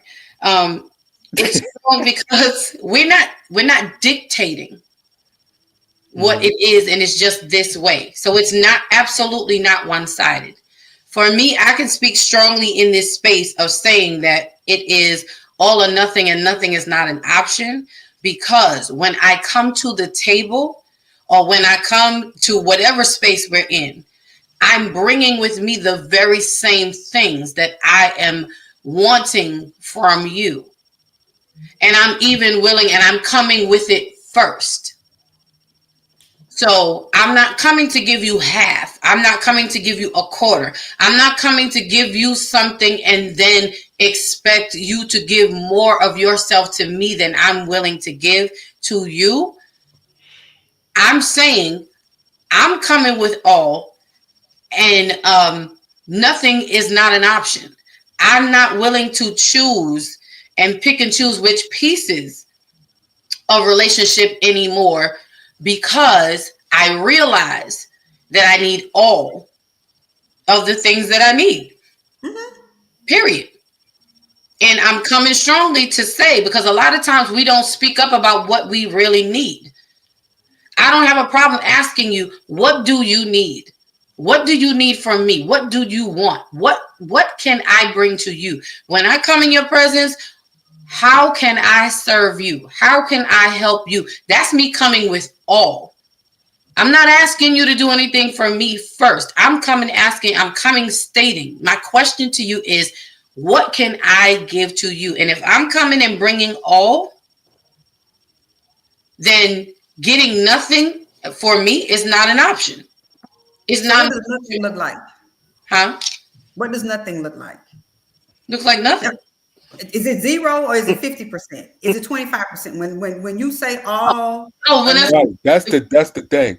That's what I definition. Okay, so in that scenario, then for me, 50%. Now this is gonna be. No, I'm gonna say 50% is nothing. What? Oh, okay.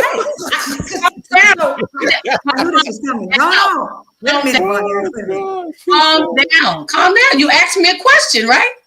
No. I'm just trying to. Okay. Disappointed. No. I'm saying no. I feel that because if you're not gonna give your all, what's the point of you approaching me anyway? That's my point. Again, remember, you don't want me to give part of the effort. If I'm not gonna give you my all into this relationship, then what's the point of me showing up?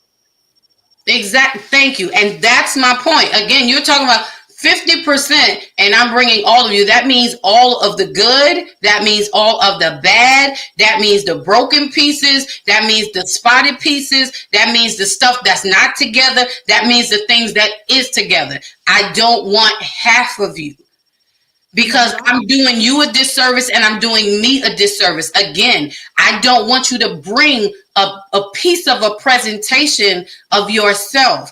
I want you to be able to be in a space of trust with me, that you can say, I'm bringing everything that I have and everything that I'm not to the table, saying, here, Dawn, this is all. And if all is 50% or it's 50, then guess what? That's all. But I'm not going to take half of half. And I mean what I say, because when I'm coming to you with my imperfections. I'm coming to you, so y'all know I say it all the time. Listen, let me explain something to you here. Okay. Understand the package that you get when you get me. I'm 5'5", size 24, 26 on a bad day. Don't play with it. This girl is put together well. Okay. She is packaged greatly. Trust me, my head is always held high, and I keep. However, please know that as cute as the face is and all of that, and I'm not saying, but I'm saying I know the things that come with me. And I don't ever want you to get caught up on the way I present myself. Because at the end of the day, when I come to the table, like, there's some broken pieces in my heart. I need to be able to give that to you. There's some shattered, disappointments. There's some things in my mind, some spaces, some ideas, some thoughts that I need you to help me walk through. Can I give you all of that? Can I give that to you? So I'm not saying it in the sense of, and I know it's the wildest answer you heard, and I get it, right? Shock factor. I told you 2025 is toxic. We're keeping it, but I'm being real. You showing off. Because I'm keeping it 100% real. Right. If you can bring all to the table, and if you cannot bring all of you to the table, and I pick up your flaws and I love on them just as quickly and as heavily as I pick up all the wonderful things you are, and I love on them, then I don't need to be with you. And you don't. That's true. I got you. That's why I say it's all. Nope, I'm not doing 50%, bruh. If you can't give me your pain, I don't want your joy. Oh, but okay. Come on, I can because see. to be honest, the math won't math. That's just You where I'm you at. have understand. to have a whole anything. It's 100%. A whole relationship, a whole companionship, a whole partnership. If I'm bringing 100% and you bringing 50, technically together we 75. I'm not taking no losses this year. I'm not taking no slack.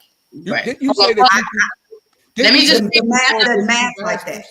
wait. Let's pause 1 second. Let's pause 1 second. I'm sorry, and I didn't mean to go off. I just want to read the comments because people are talking, and I don't want to feel left out. And I'm sorry, y'all, but this is just where I'm at this year. I'm so serious about being all the way right. I am, because I have nothing else. I ain't got nothing else to lose. Like, you know what I'm saying? Like, we have nothing else to lose.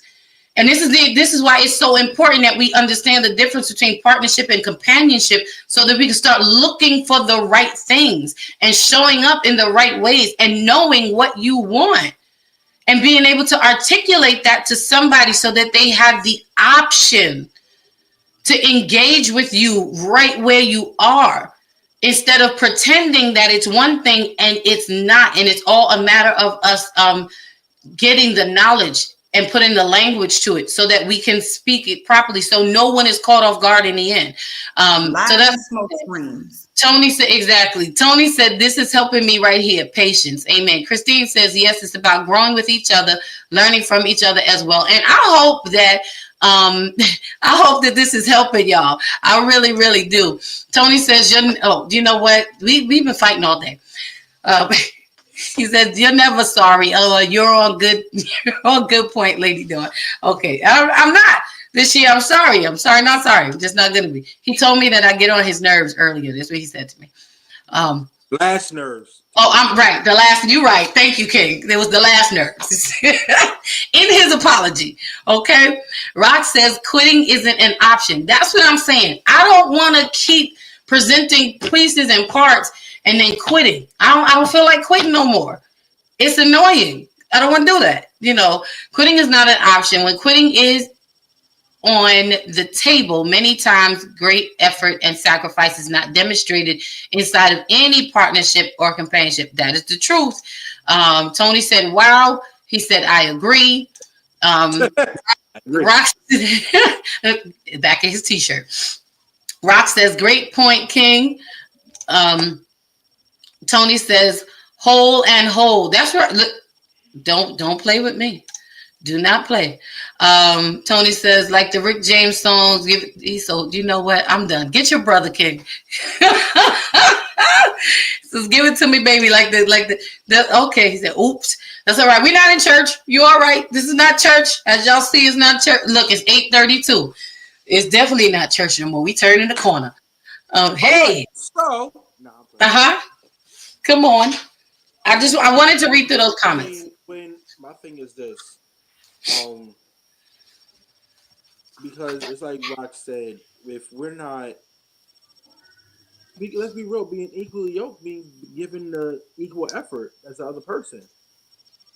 Equally yoked is this more than just, it has a lot that goes into it. So, I mean, if, I know just like, I'm gonna just be real, just like most of these women don't want a man showing up with certain things. I don't want a woman showing up without certain things. Just being all the way real. Yeah, and that's your preference. You that's right. In order for you to get what you're looking for, you have to know what you want. Come all the way into the comments, sir. Come all the way in. If you can't produce what you're requesting, then don't request it. Come on. If you can't give it, like, how am I gonna say to somebody, I need you to have this, and this, and I have none of those things? What point is it of requesting something that you don't have the experience of having, you can't even tell somebody how to get it?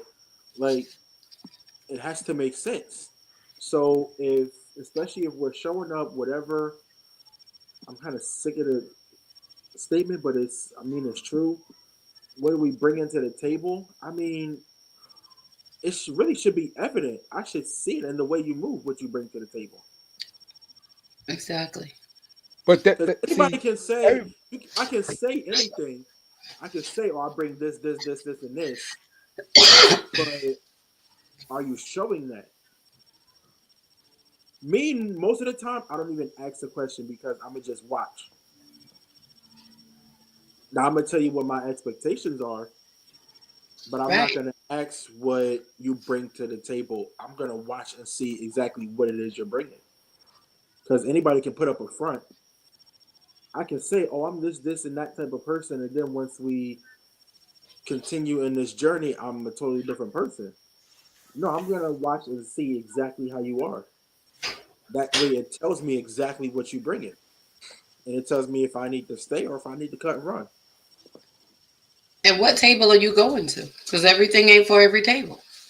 That's what No, I'm saying. but see that it's hard to. Don't put the salad on the dessert table. That don't work. It's still hard to when you say 100%. Miss Epps said that did she say that she was going for 2 masters, correct? Yeah. Okay. You're not going to be able to give 100% because your life is already occupied by getting 2 masters. You said that it's conversation that you're going to have to cut short because where you at in your life. You're cutting you're cutting a lot of Right. you're cutting a lot of things out for a person to even try to give you a certain percentage That's because not you know true. it to certain people. Yes, you cannot give them what they need because you are occupied in your life at this moment that you trying to get 2 masters. It's things that you will not be able to provide because you occupied. Even Don B, you a worker, you have a child. He's a grown man, but you have a child. It's a lot of things in your life that you will not be able to give 100%. Oh, It's But certain that's things that's that you not want that's to. not the 100% It's is good. all of Oh, me. but no, no, no. If someone you still going to fall short on in somebody that you're dealing with that you won't be able to provide, and So then let the me ask you person. this. Wait a minute, hold on. Then the Uh-huh. person. Then you still have to understand the person that you're with. Is he at this? Is he? Can he or she are ready to give a percentage that you believe that they should? Because I keep hearing what I want in my life, or what I need. It goes both ways. but I know what I want, but when I'm with someone, I want to know what they want. And if it has to go with it has to go that we able to become equally yoked. It's not all about me. It's all I about what said that that. person I wants. said We that never too. said that. I'm not saying that you said that. I'm not saying, but you said, I said that's the first question I asked. What but can you I said, do for but you? What do you you still want? cannot give. I'm saying, but you still cannot give. Certain people cannot receive 100%. You got to know who you So, with. It's some but people that cannot 100% receive isn't. So for But 100% me, the one of hundred what you percent, give it. but It, that's Wait, but the one hundred individual. percent they're hold on, speaking time of. out. Let him finish his thought first, and then Risha, and then King. Don't forget it's what I certain was people saying. that you can't. It's certain people that you can't because the way they live, you cannot be giving them 100%. You want it's certain people that you can't. Now you have to make a decision. Do you want to be with that person? But you still have to understand that person may not be ready. Now y'all talked about patience. That was one of the strongest virtue that Abraham had. Patience. Mhm. Or so how's your patience? Your patience 100% or 50% or 40%? Because certain people can't handle things when people throw at them at one time. They can't, and you have to understand that, and you have to make a decision: do I want to stay or do I want to go? Okay. But you're talking about I, choice and decision. That's right. But it right. doesn't mean that it doesn't mean that if I'm telling you this is what I want and where I'm at, this is, and I'm not going to change that, then that means that it's not the time. I'm not mad at you because you're where you're at. I respect where you're at. Then that means that our timing is off, maybe, or it's not the season for it. But again, you have to show up honestly. I'm not going to sugarcoat it or adjust it just to satisfy the moment, just to get you. And then I get you, and then we're still not able to, then something is still missing because I altered what I know that I really wanted But just that's to the part have of you. life. That's the part of life, Dawn. That's the part of life that we go through all the time. You're not the only one experience that. You No, I know that. that's just the part. If someone has because just like in the Bible, God goes by the person's heart. So I'm focused on the person's heart and where this person has been through, what that person is at, because some people may be at a part of their life, just like Miss Epps was saying, she grew. Some people may be at a part of life that, you know what, they're growing, but they're growing in the right way. So we just can't just focus on, oh, what I want. I respect what you want. And I say kudos. Do you, but let's look at that other person too, because what you want, that person may not provide, but a year or 6 months or a month, they may. So Okay. that And speaks to the plan. That speaks to where we're going. In order for me, I have to tell you what I want. What I can't, what I should not do is make what I want all that it is. But I have to tell you what I want, what my desires are. And I expect you to tell me what they are. As far as me, go back real quick, as far as me working on my two masters at the same time, the person who comes into my life will understand where I am, and they're able to handle.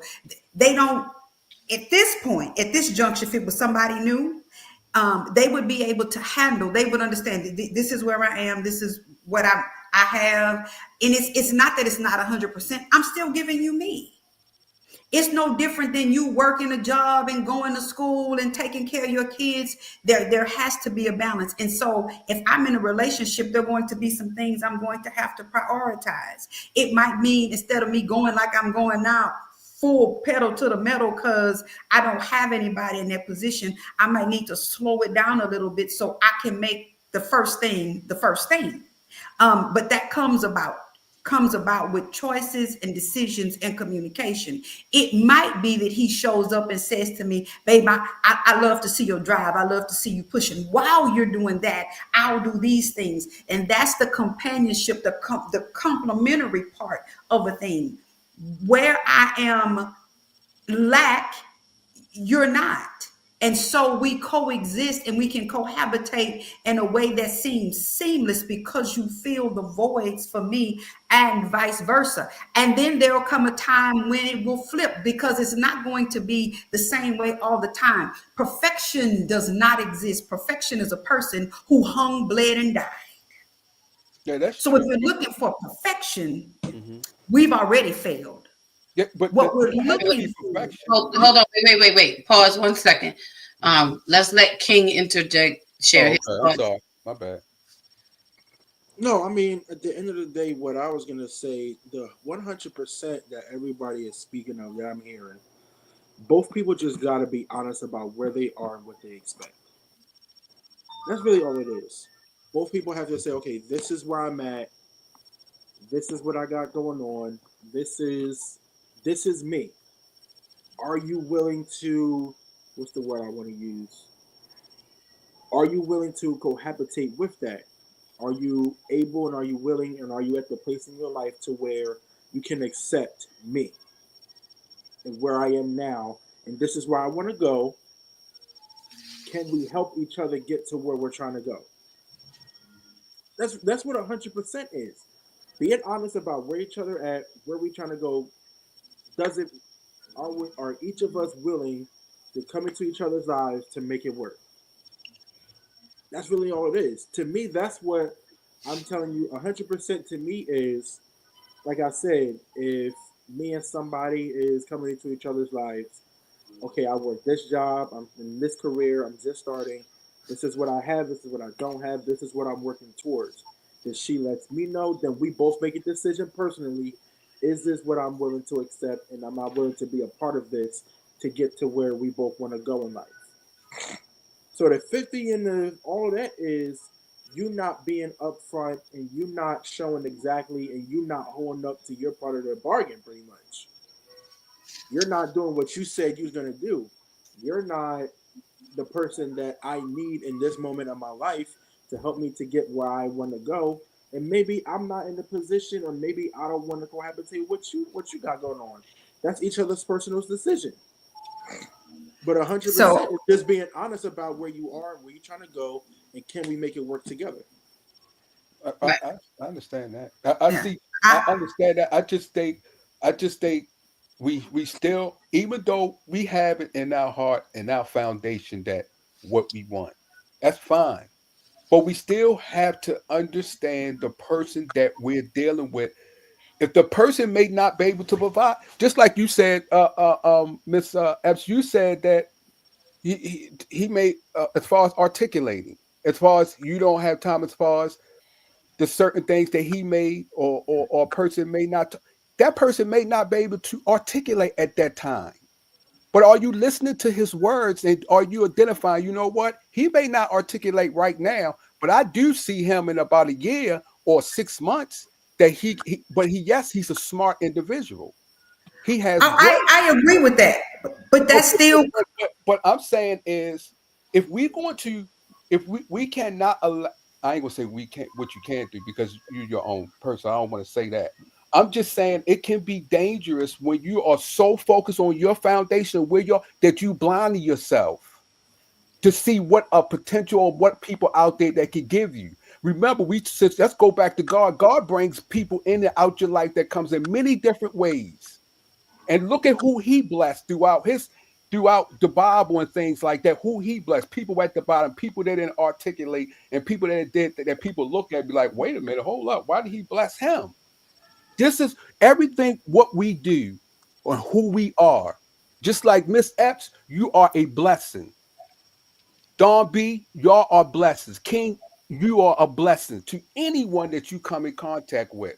But since we know that, we must know this blessings that we send it out. And also the person that I could be talking to or dealing with, they are a blessing to me, regardless of what part of life and how they articulate or what they are doing. They may not be this, they may not be that. But one thing they are is a blessing, because they're going to say something that can teach me. Am I going to be with them for the rest of my life? I may not be, because that's not what God may not have in store in my life. But know what? That person is a blessing.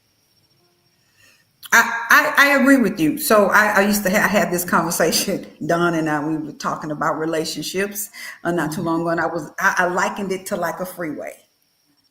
I always say all the time, stay in your lane and travel your speed. Let's merge. Yeah, you have to be able to merge relationships and partnerships. It's us going in the same direction, moving at the same speed. And sometimes I'm moving a little fast, and sometimes I got to slow down and you got to catch up. But what I shouldn't have to do is stop.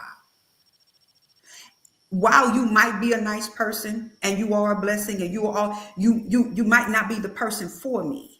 I have to know where I am, know where I'm going, know what I need and what I have to give. And here is where I am at this juncture in my life when you come in. And I'm telling you, this is where I am. This is what I'm involved in. Is this going to be enough for you? And if you say no, I have to accept that. And vice versa. It's the equivalent of being able to merge. If I'm in the fast lane, the expectation should not be for me to completely stop and go from doing 70 to 50. We can meet somewhere in the middle. Like I can slow down and you can speed up, but the obligation shouldn't be for somebody else to stop. Meaning you have to find somebody who is compatible. I'm not going to be everybody's flavor. What my life is not going to suit everybody. And so you have to, in relationships, knowing what you want also comes with knowing who you are. Because another thing that we'll do is slow down or stop what we're doing to accommodate somebody else. And now you've become bitter. Now you've become angry. Now you're bothered because, and it's not that person's fault. That's where they were. And you chose to stop what you were. And so now, because they can't catch up speed, if in life, I'm looking at a guy and he is, and I'm just using cars. I don't know. He's a Beamer 7 Series, and I'm a Nissan Altima. I can't keep up. If he's going full speed at this, do I want to keep up? Absolutely. In reality, can I? Absolutely not. And so I think in life, we have to realize where we are and who we are and how we move and articulate those things well, so that the person we're talking to understands, so that they can make a conscious decision whether this is something they want to do. I can't expect you to be on the freeway with me when you're on the feeder road on a bicycle. I might love you to death. Right. You might be the sweetest person. You might have all the aspirations in the world, but we are not compatible. We're not going to work. Doesn't mean you're not a good person. It doesn't mean your heart is not in the right place. We are just not going to work, because what I am not going to do is get off the freeway to get on a bicycle. Right. So let's pause here for a second. Let me read some comments, and welcome to the platform, our Dr. N.D. Brown, my sis. Welcome. Good evening. Thank you for popping on. She is part of our ladies' room and Thursday night squad. It's good to see you, sis. Happy January. It's good to be back, y'all. And for those who are just joining, welcome to Thursday night with me, your girl, Lady Dawn B, on the Bravo with Sheila Network. We are on here talking tonight, having relationship talk, talking about partnership versus companionship. Do you know which ship you want? Are you on the right ship? Are you even on the right dock? Let's think about it. I'm just saying. We don't want to move the goalpost too far in the conversation on tonight, but this has been really good. And I hope that we are walking away with better understandings and really giving us something to think about as we move forward. Let's see what we've got in the comment section. Christine says, we have to learn about the other person in partnership, and you have to learn and study them. That's how relationships work. Very true. Amen. She also says that's the key, communication. No name was welcome, says iron sharpens iron, and submit to each other. Be honest and authentic. And yes, I just want to pause there for a second and say that's my whole point in saying no. I don't want 50% of it. Be honest and authentic. Be upfront about. I shouldn't just want the good parts of you. I have to be able to take the flaws, the lack, and all of that. So when I'm saying 100%, no, that 100% is what I want. Give me all. If I can't handle all of you, then we get upset when someone wants to be with us when everything is great and wonderful, but when I'm rock bottom, you disappear. When the bottom falls out of something, then you bounce. But when my pockets are fat, when everything is in place and intact, you want to roll, you want to roll with me, but can you handle the bottom? Can you handle when I'm not on top? Because there's always going to be ebbs and flows in relationships. And that's why I'm saying, give me 100% of you, whatever the all is 100%. I need I need to know what I'm getting into. And do I have the capacity to manage your low points? And do you have the capacity to manage mine? So that's and that's just my stance. It's not forgetting about the other person's feelings. It's not considering. And I'm not going to drag you into or through something that I know you can't handle. How wrong and unfair would it be for me to put a man in a position to want something from you that I know that you cannot give me? What kind of pressure does that put on men to require you to take care of my every thought, want, and need, preemptive considerations, all of these things that I know that you cannot do? How unfair is it to put pressure on you to want you to put me in a mansion and you're in a 1-bedroom struggling like the rest of us? How fair is that? But I'm in a relationship with you and I'm pushing you. And I'm saying, if you love me and I'm this and that, how unfair is that? It doesn't mean that you're not valuable. It does not mean, and it's not taking away from the man that you are. And yes, you can get there. Absolutely. But sometimes men and women are demanding at the wrong points of life. We're not accepting where a person is today. And again, if I'm partnering with you, I can say, baby, you know what? I want a 5-bedroom house with 6 bathrooms and a pool in the back, and I need a fire pit. And I can tell you that. But am I willing to get in the grind with you to make it happen? Or am I just putting my demand on the table and making you want to give me what I want, so you go out working 6 and 12 jobs in order to do that, burning yourself out? How fair is that? And if I'm not willing to be that woman that makes sure, if you're going out and working 6 and 12 jobs to give me what I want and what I need, then I need to be that kind of woman that's up before you get up to make sure that your lunch is packed, your dinner is made, your coffee is ready. I'm going to go warm up your car. I'm going to make sure your clothes is ready. I'm going to make sure that you have something delivered to you wherever you are. When you come home, I'm going to make sure that you have a nice, relaxing environment. Are we doing that? Are we accepting that? So again, I'm not saying that it's one-sided and not considering the other person. I'm saying that's partnership. I'm going to give you what you need, because I believe this, women, when we give a man what he needs, he will, and this might be a far stretch and it's not all, it's some, fine. But when you give a man what he needs, that man is going to do his best to instinctively give you what you want. Put yourself in a position to make a man want to give you beyond your need, but give you what you want before you even have to ask for it. Put him in the position where his heart is leading, wanting to, I'm going to do this for, I hope y'all understanding what I'm saying, and that's partnership. Because I want to make sure you have what you need so that when you leave here, you straight. And not because I'm looking to gain anything out of it, but because I just want you to be the best version of yourself when you show up every single day of the week. So that's all I'm saying. But we do have to consider one another. But again, if I'm considering me, I'm being honest about what my needs are. Otherwise, it makes no sense. If I can't tell you, this is what I want, this is how I want to feel. This is what I would like to have. This is what I want from you.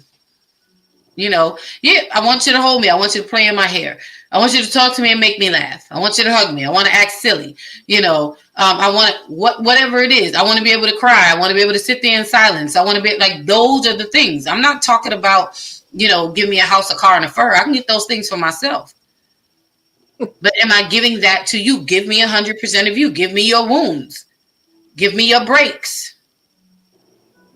I gotta come to you with everything. So let me get through these comments because I was going off on a tangent. I'm sorry, y'all. Rock says your total concentration cannot be on oneself in a partnership or relationship. No, it shouldn't be. You are agreeing to be with somebody. You're agreeing. And it has to be on the both of you. Tony said, King is a blessing to me, because Vaughn was talking about how we are blessings to each other. Rob says, are y'all discussing relationships or prior to being in a relationship? I think it's kind of, the goalpost kind of moved. And I think it kind of intertwines. I believe the conversation is, it's for both. It's being in a relationship, what we need in partnership and companionship, but it's also things we need to consider before getting into a relationship. And what kind of relationship are you getting into? Are you separating the two, or are you wanting and willing to be both? No Name says that right there. It says, yep. It says, we all fall short. Every single one of us. Absolutely.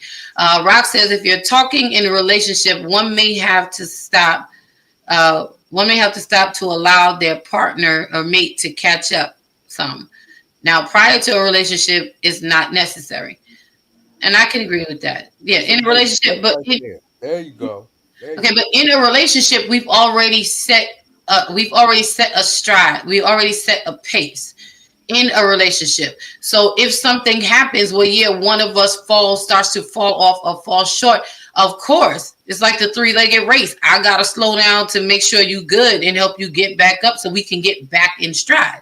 But that goes before that occurs in a relationship and before you get into a relationship. It just doesn't start any relationship, or it just doesn't do any relationship. That occurs even in an intimate relationship, friendship, family, all of that. It occurs. So it's just not just. No, It's but just not, I mean, No, it's not limited. even in a relationship, situations can change. right. Things can happen. So in those instances, then yeah, you got to move and adjust every day and according to your situation. Now, if Hmm. everything is good when you approaching a relationship, then you set in a stride, cool. But when you're in a relationship, let's say something happens, emergency or not emergency, or just a situation may change. Hey, I mean, people get laid off sometimes without warning. Now what you gonna do? Those are just adjustments. Yeah, Those are because adjustments that's like the like you equivalent of said, having to be pulled to the left or pulled to like the Miss right. Black is speaking about is just moving and adjusting. But when we're approaching a relationship, we should know exactly, like I said earlier, where we are and where we're trying to go and what can we do to get there, and how we're gonna Hmm. work together to make that happen. Right. Now, as it's just it's like somebody said, the whole thing is just about being upfront and honest about what's going on with you. If you can't, and even if I don't feel like I can trust the person I'm with to give them that information, Hmm. or even before, if I feel like there's some type of friction to where, like Dawn said, for whatever reason, I don't even feel like this person is able to handle or even add to what I have going on to even either better me, then we gotta we gotta part ways. But I mean, at the end of the day, it's just like I said, just being honest and can this other person um I don't even want to use the word help, but I mean that's what it is. Because a wife is a help me, and Come on, can, sir. can my help me better me? Like Hiya. someone was mentioning the hierarchy of a kingdom, right? If you look in the days of old, the queen was the king's number one counselor. 300. Anytime a king had a situation, he went to this queen and be like, "All right, this is what we got going on. What am I gonna do? Can I be vulnerable with you enough to say I'm stuck? I'm not sure what I need to do. Help me out." Now that's companionship mixed Yeah, with that's relationship. companionship. But there's some kings, there's some queens, and there's some Now, we're kings. not even gonna focus on that right now. Right. What They I'm was saying is, divided. It depends on the person that you. It depends on the queen. Sometimes, but this, Miss Ep if you said, can't have a some queen that people, can get you there, then you don't some need to be with queens, her. some queens and kings be pulling to the right and do not try to be pulled to the left. It depends on the queen or the king. It depends on who I'm you're talking dealing about with. the queen that I want. I can't speak for them. If that's the person they want to be with, that's a headache they got to take medicine for and get counseling for them. I'm Oh, Hmm. speaking for me. not take the medicine for Jesus. What I'm saying is the queen that I want and need, I need to be able to be vulnerable enough. If a situation is going on, babe, this is what's going on. What are your thoughts? And that's in Yeah. every situation to me. Hmm. I feel like that's what a helpmeet is. Right. To help, I learned this from my goddad. A helpmeet is a woman that helps me meet the requirements of what it is to be a husband, a father, whatever. I need you to make me better to meet those conditions in every which way. And I need to be able to provide the three P's like a man should provide, protect, prevent, and Hmm. also be that regulator that she needs and that she wants and that she desires. So if we not both operating to our capacity, then something got to change. We both need to be on the same page, the same frequency. We have to be, like she said, whatever straight is, if we got to move in this direction, both people have to be willing and able to move in that direction, whatever direction that may be. If you're not, if the other person in whatever needs to happen to make that happen, then both people have to be willing and able and available to each other enough to make it happen. You just got to make it happen one way or another. It has to happen. Unless you want a whole bunch of turmoil, then it may happen, sis, bro. That's true. Lingard family says it's not good if you can't trust them with your vulnerability. And that's true. That's very true. So we are talking about, or we've been talking about partnership versus companionship. Which ship do you want? Both. And hey, that's it. That's my answer. I want both. And I want both from the same person. I don't want to have to go get them from separate places. I need the all-inclusive package. You know, time out for the do-it-yourself kit kind of relationship, person with a piece here, a piece there. Oh, hey, man, girl, you should have said that was you a long time ago. Hey, sis. Girl! Did I know? It's going in the no.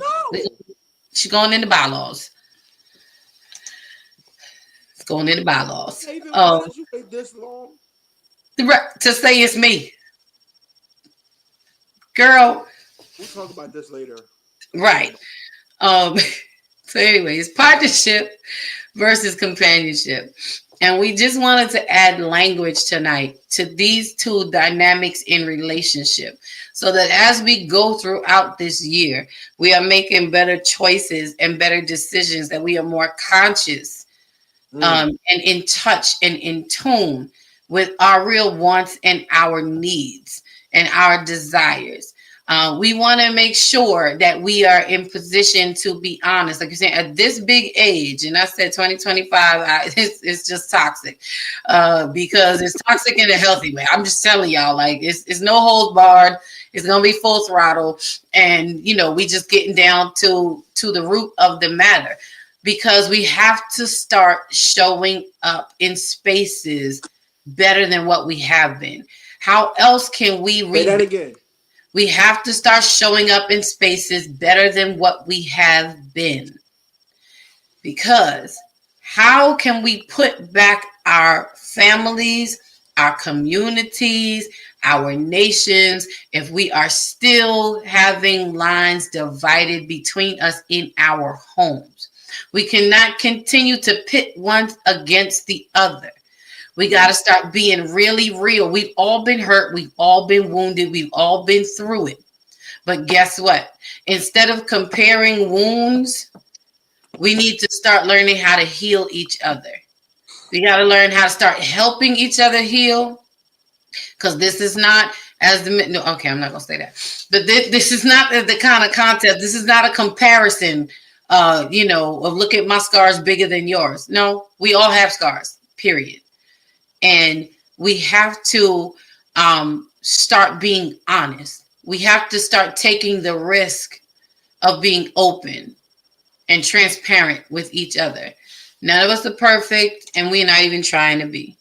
So as we go forward throughout the year, I hope that you've gained some nuggets and some knowledge and some information on tonight for consideration. And even if you are in a relationship already, or you are in a marriage already, think about what that partnership looks like and what that companionship looks like. Where's the room for improvement so that we could be more solid? Don't wait until things start going wrong and there are leaks and cracks in the relationship before you start to make it more solid and more firm in the foundation. So let's learn to be better partners with each other, and don't feel like you have to choose one or the other. Listen, get both. If you're going to get it, get both. This is the year and the time out for, picking and choosing. Why can't I have both? You go to the buffet, you don't got to pick and choose. Again, get a plate, get a plate that's big enough, to put everything. You got to pick and choose nothing. Everything that's there is what you can have. In a relationship dynamic, everything that's there is what you can have. Pick it all and get it all. And that's that's my take on it. So as we're wrapping it up tonight, I know ND just came in not too long ago. We go around the room and we share. We get our watch your voice, Risha. Should in all thy getting, get it all. Hiya. I was waiting for it. Yes. See, Hold on, let me say it again. Okay, you ready?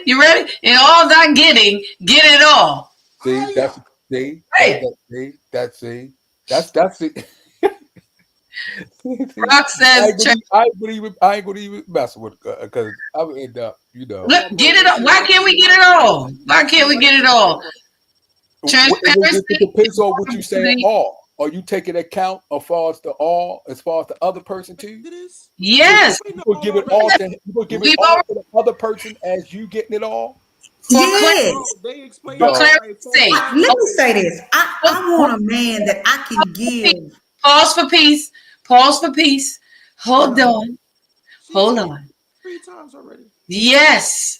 In getting it all, it is not a one-sided statement. I'm saying it. We are saying it to everyone just as we are saying it to ourselves. Brothers, in all thy getting, get it all. Ladies, in all thy getting, get it all. Yes, I want you to have it all, just like I want to have it all. And because I want you to have it all, hold on. Because I want you to have it all, I'm coming to give you all. And I'm coming to give you all first. Okay, then she should have said, in all thou getting it all together. No, and that's not what she should have said, because that's not what she wanted to say. She said, but all. So, but Mitch, what is the definition of the word all? All can be all for you. All can be. I didn't say for anybody. I just said in all thy getting, whoever thy is. It's a general statement. So what is all? For everyone. For everyone. So what is all? It's the Maryland in them, y'all. I'm Baltimore. Baltimore. So what is all? All is for everybody. And again, I will give you all. I want you to give me all. We all in this together. No. All can, yes. All people can get it all like that together. Period. But it could be the way y'all are talking. No. Come on now. The way you're understanding. You just had to be cleared up because it had to be cleared up because you're moving the goalpost, because you're adding something to it that she did not say. No one said it was one-sided. No one said that. I didn't say I'm gonna get it all. In all thy getting. In all of your getting. No. Okay, let's just say, but you left it up to an interpretation that people can look at it as getting it all yourself.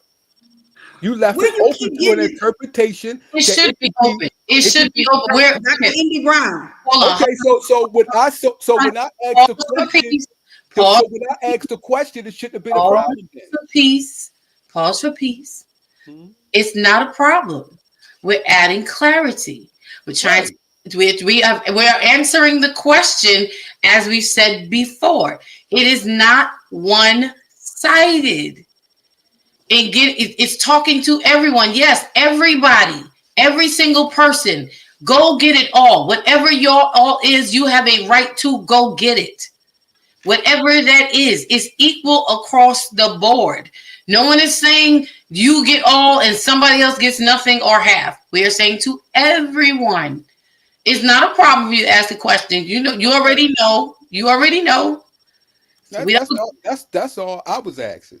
I'm asking, when you say getting it all, what do you mean? Getting it all for yourself or getting it all with a partnership? Since we talked about partnership, getting it all together. She answered that. Let him give it all and you get it all. But she answered that, and we answered that. We said it's not one-sided. It's everybody. It's us and the person that we're with. We're not talking about being selfish, right? We're talking about it in the respect of a partnership. Exactly. Get all that you need in this partnership.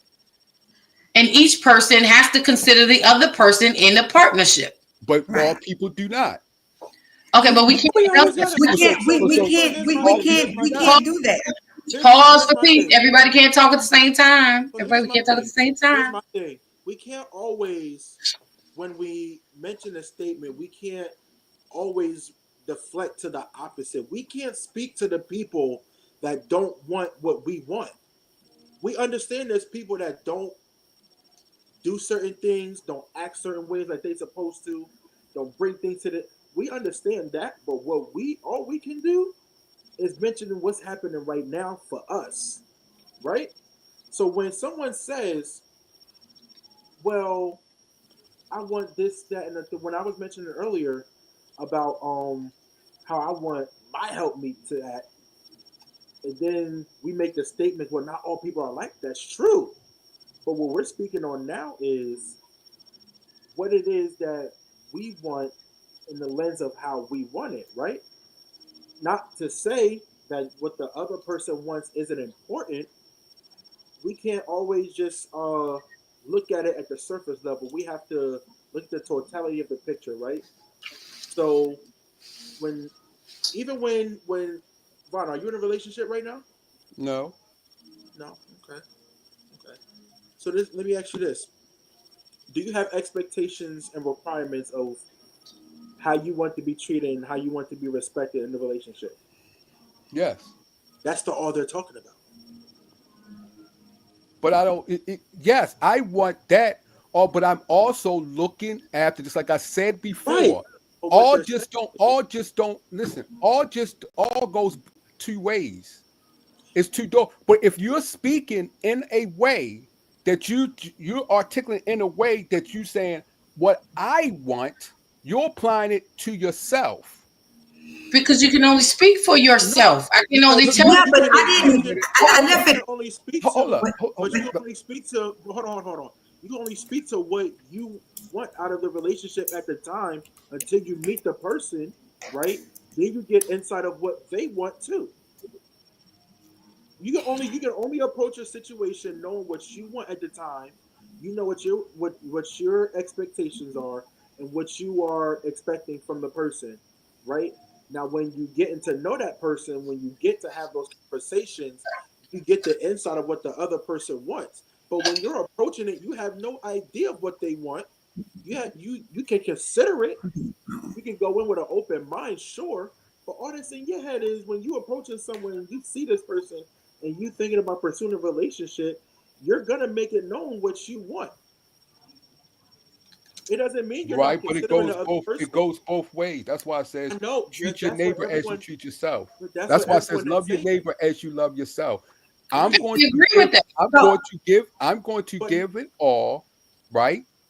Just as I want it all, I am going to give it all. But I also know the all is going to fall short.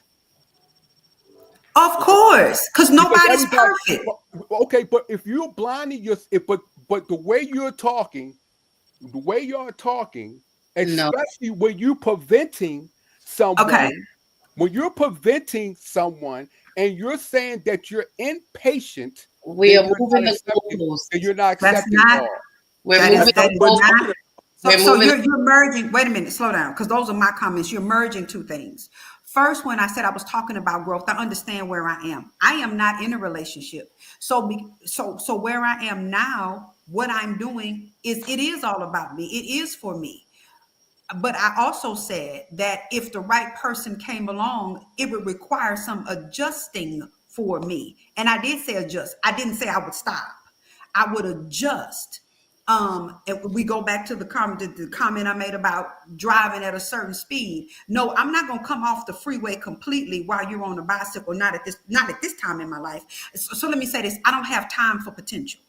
I need things to be actualized. I need it to be in progress. Everybody should be in progress. And this is the progress that I am making for me, because right now I'm single. So when my person comes along, God willing, he's going to understand where I am because God has sent him just for me. That's the first thing. The second thing, when I said in all thy getting, thy refers to anybody. So in all you're getting, get it all. And in all my getting, get it all, because I'm going to give it all. And I want you to get everything that I give you. But see, take that however you want it. But I want to get everything. Hold on. Let's let each other. And I want you to get everything that I'm giving you, because I'm going to give you all of me. I'm going to give you every hurt, every happiness, all my joy, all of my sadness, all of my pain, all of my I don't knows, all of my I want tos, all of I wish I had of, all of that. I'm going to give you all of those things. And I want you to take all of those things because I want you to be able to give me all of those things too. And are we going to fall short? Absolutely, because perfection is not something that we can ascertain. Perfection, once again, is a person who hung, bled, and died. So if I am looking for perfection, I have not only set myself up for failure, I have set you up for failure. But that's not you're merging also, and you're saying one thing and then you're saying another. You're saying So what where you at your life. Hold on. Let's pause. Because it's 9:20. I want to make sure that we get to the comments so everyone can make their final comment. And I want us to be able to share and wrap this up in a very healthy and positive way. We're talking about partnership. We're not trying to move the goalposts. Yes, there are different levels and nuances to this conversation that we may not address and we may not get to. We understand that. And again, everyone's feelings and thoughts are respected here. They are honored here, and everyone is open and free to share. And we're having healthy dialogue, which is what we do. Now, I just want to say, again, we are talking about all inclusive. We are not leaving anyone out. So if anyone is under that understanding or perceived what was stated in that manner, that is why we came back. This is why I came back to clarify or answer the question. I can only speak from the perspective of me. I cannot speak for this perspective of anyone else. In coming to the table in partnership, the question usually when you're with someone is asking, well, what do you want? And I'm telling you what I want. When it's time for you to share, and then I would usually say, well, what is it that you want? What are you looking for? This is how a typical relationship conversation begins or goes. We are asking each other for an exchange of information. It's okay for you to want whatever it is that you want. When you're expressing what you want, there's going to be a bunch of I statements because they are my feelings, they are my needs, they are my wants, and they are my expressions. And when you are sharing yours, your statements are going to be I and I and I because we are not yet a we. When I understand what your I statements are and you understand what my I statements are, then we can come together and determine, can we manage each other's I statements and make it a we connection, which leads us to partnership. I'm partnering with you in your I statements. For anyone else who does not understand that, or anyone else who may not agree, it's understandable. If there is, we understand again, there are other sides of the conversation. But please, let's be clear. No one is speaking from a selfish standpoint that it is just about me and not about you. And we said that earlier in the show. I believe I mentioned it's not all about just one side or one person. That's not what partnership is. If I put you in a position where it's all about me, then that's not partnership. I'm making you my number one fan. I'm making you my biggest groupie. That's what I'm doing. If it's just one-sided, if it's all, this is what I want. But again, we can only speak for what we want, which is an I statement. It is not leaving anyone else's feelings or thoughts or opinions out of the equation. We are just sharing what we are in need of so that whomever we are speaking with or considering partnership with can understand and consider if that is something that they can manage. So, but Dawn, you just went on a rant, right? You didn't like me to talk, but you went on a rant. No. Okay. And she wanted to, and I wanted to. Hold on, Vaughn. You hold on. Because what we're not going to do is we're not going to go there. I didn't go on a rant. As the host of the show, I am explaining and clarifying the statements that you made. So please, let's not go there. But you already did it. Okay. And good evening. I haven't said much of anything tonight because I just. No. Hold on. Right. Everybody hold on. Because this is not what we're going to do. And we're not going to start the year this way. This is not how we flow and how we roll. I don't go on a rant. I'm explaining because you brought up a point. So I'm reiterating and addressing it. And as the host of the show, that is my right to do so. And that is how I rein it in. Because we're not going to argue and debate because that's not how we get down. But I never argued. We keep our space respectful. And with all due respect, we're just going to wrap it up for tonight. Because I just said I didn't disrespect no one. Because I was trying to bring the show to the end so that we can comment. Because we keep getting around this impasse. And I'm respecting what you were saying. But you're not hearing it in the way that I'm saying it. But I wasn't commenting on what you were saying. I was respecting what you were saying and trying to help someone else understand that if it came out a certain way, everyone receives information differently. So I'm not debating. I'm not arguing. I'm not saying we're arguing. But please don't say. We have to be very careful of our choice of words. Because we don't rant. We're not venting. I'm stating what I'm stating. And I'm not going to take back anything that I said. And I'm not going to defend anything else that I said. I was clear in what I said. And again, as the host of the show, I have an obligation to make sure that we are bringing a peaceful understanding. You brought up a point that some people made that may be how some people receive information. So in an effort to help to bring understanding to it and add language to it, that may be a little bit more defined and clear, that is my job. So with that being said, give everybody their 2 minutes to share their final thoughts. It's all love here. It's what we do. So ND and then King and then Vaughn and then Risha. Come on, ND. I'm sorry.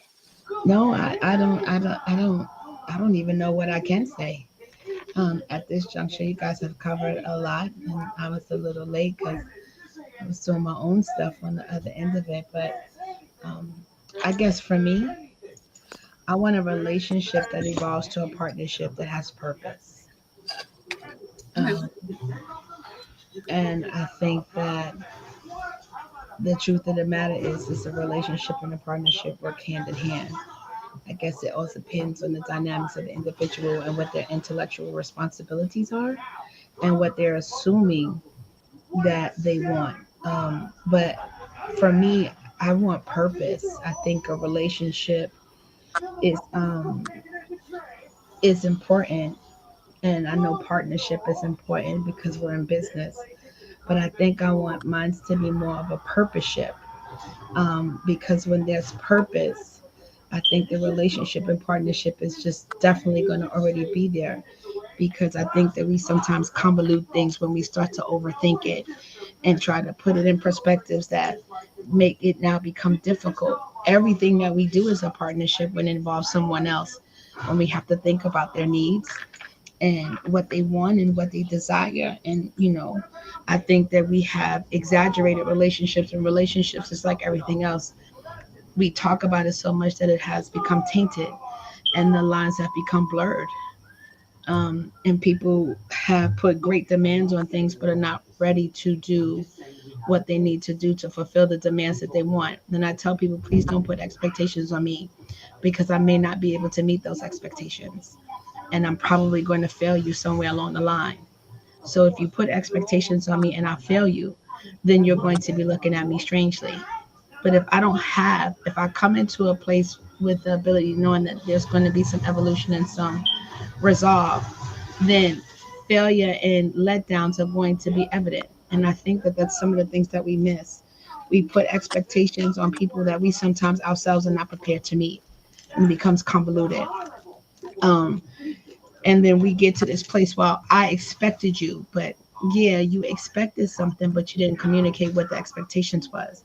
You put an expectation on me without communicating to me what the expectation was, and I failed you, and now it's a bad relationship when it really didn't have to be. Um, so that's just me. I'm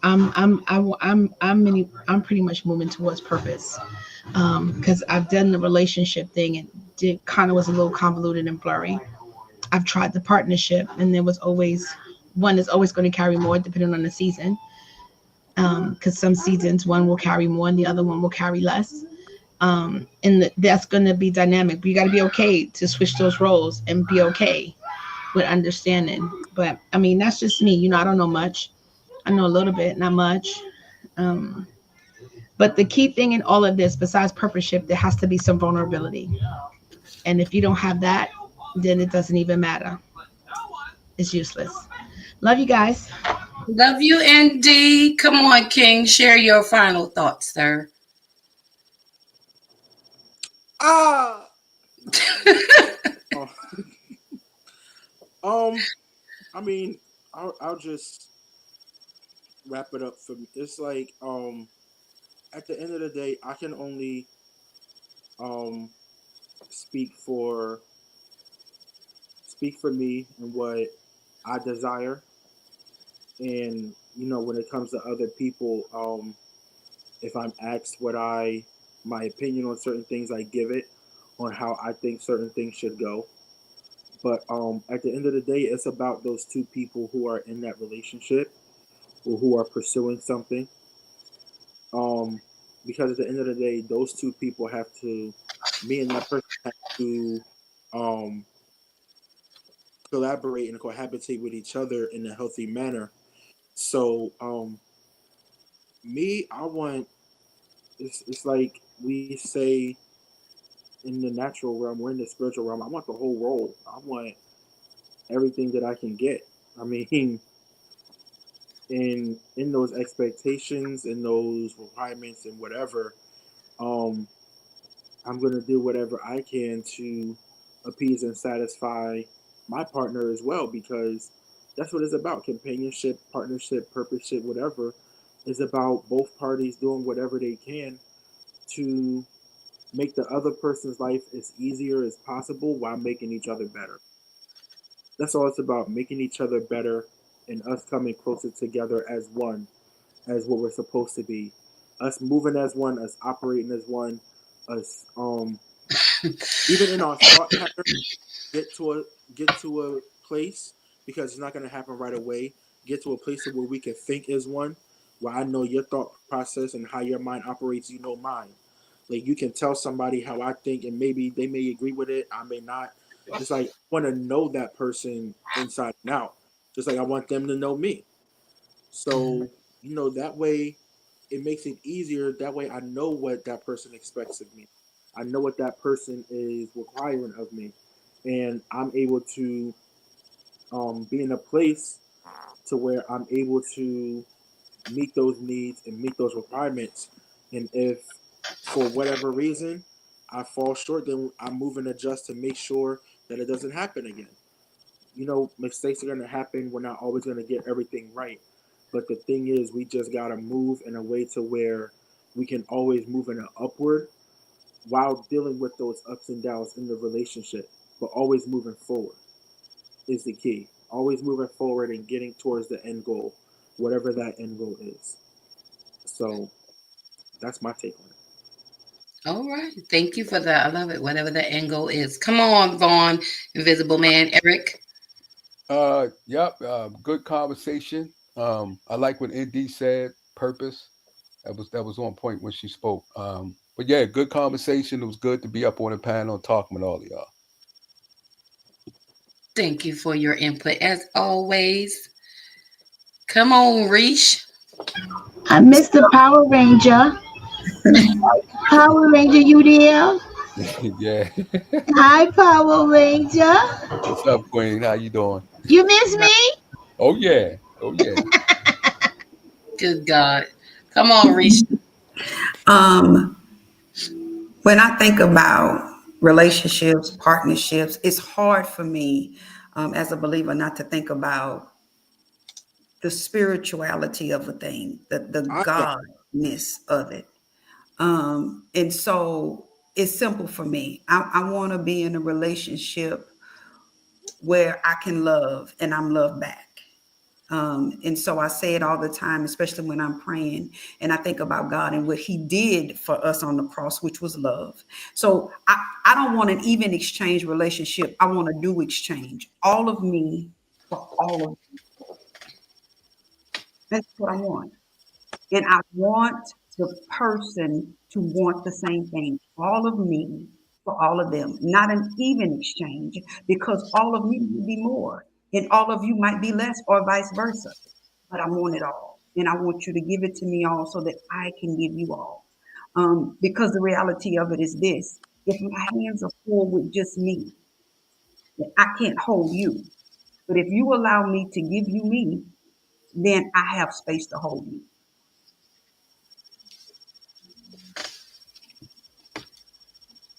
Well, all right, bars. You had something else, King?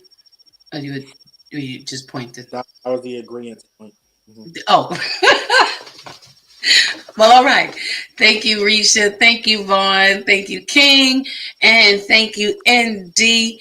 I am your Thursday night host, Lady Dawn B, here on the Bravo with Sheila Network. We always have great conversation, and I am glad that we are back and up, making Thursday nights amazing and lit. I told y'all this is not church. Okay, at 8:30, we always take a pivot, turn the corner, and we get what we get. I would just say again, just keep in. We get what we get. Just as we go along, just continue to consider what it is that you want and what it is that you need, what you are willing to give and what you're hoping to get.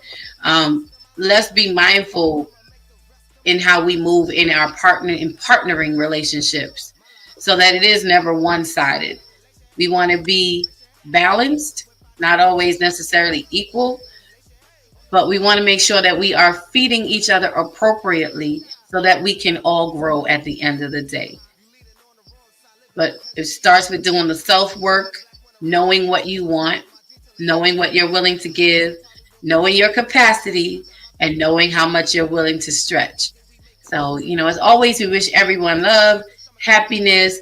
I want you to go be great. Gear yourself up for this year, because we are having some amazing discussions coming up. Our panel is growing. We got some new voices coming in to the mix. Thank God for King. It is his first night on here on Thursday nights, but it is not his last night. This is his break-in moment. So welcome to the team, to the squad, to Thursday nights. I appreciate you. I love you so much. And I'm glad that you are here with us, lending your voice to this great work that we are doing here. So with that in mind, everybody and thank you to my TikTok fam. Thank you to TMBBM. Thank you so much, family, for coming in. Y'all is holding a sister down. I love y'all for real, for real. Okay, and then you can do about it. Come on, Southside. I'm Evangelist. I'm Elder Southside. And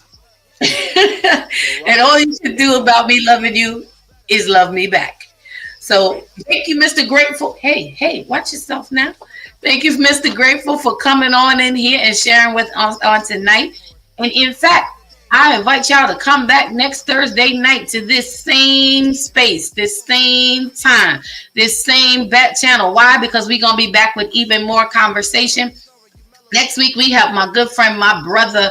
He calls me the Quiet Storm, and I call him hashtag every day.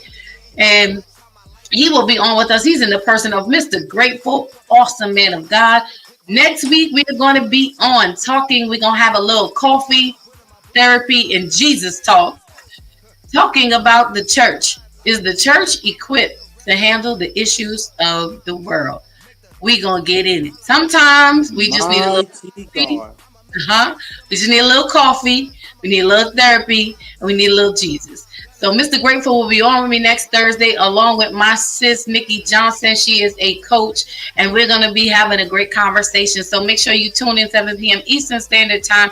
Invite a friend, grab your favorite beverage and a snack. You don't want to miss it. We not sugarcoating anything this year. We are getting down. Hey, come on with the cranberry. We are getting down to the why. We are getting down to the root of the matters. All right. February, we're going to be talking about love all month long. You don't want to miss it. March is all about the women. It's going to be fire and lit. In April, we are having a conversation about the life of the church musicians, life beyond the music. And we are bringing some of Detroit's baddest up here along with King, who is on the stage. He's from Jersey, and they're going to be sharing with us a little bit more about what that lifestyle is really like and what it really entails. So when you come in and listen to that sweet music, you don't know what they sacrificed and what they give up just to make your little soul happy.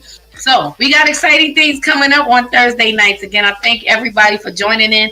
Don't forget to tune in on Monday nights. Don't forget to tune in across the street, whichever way you go, to the Sheila Ingram Ministries channel. Yeah, it's everywhere. Either way, you can't miss it. So thank you, Risha. Thank you, Vaughn. Thank you, King. Thank you, NZ. Thank you to my fam in the comments. I love you. I'm your girl, Lady Dawn B, Thursday night host. I appreciate you. Go be great and do it on purpose. See y'all next week. Hang out for a second with me, panel, and we will wrap it up. Good night, everybody. Have a great evening.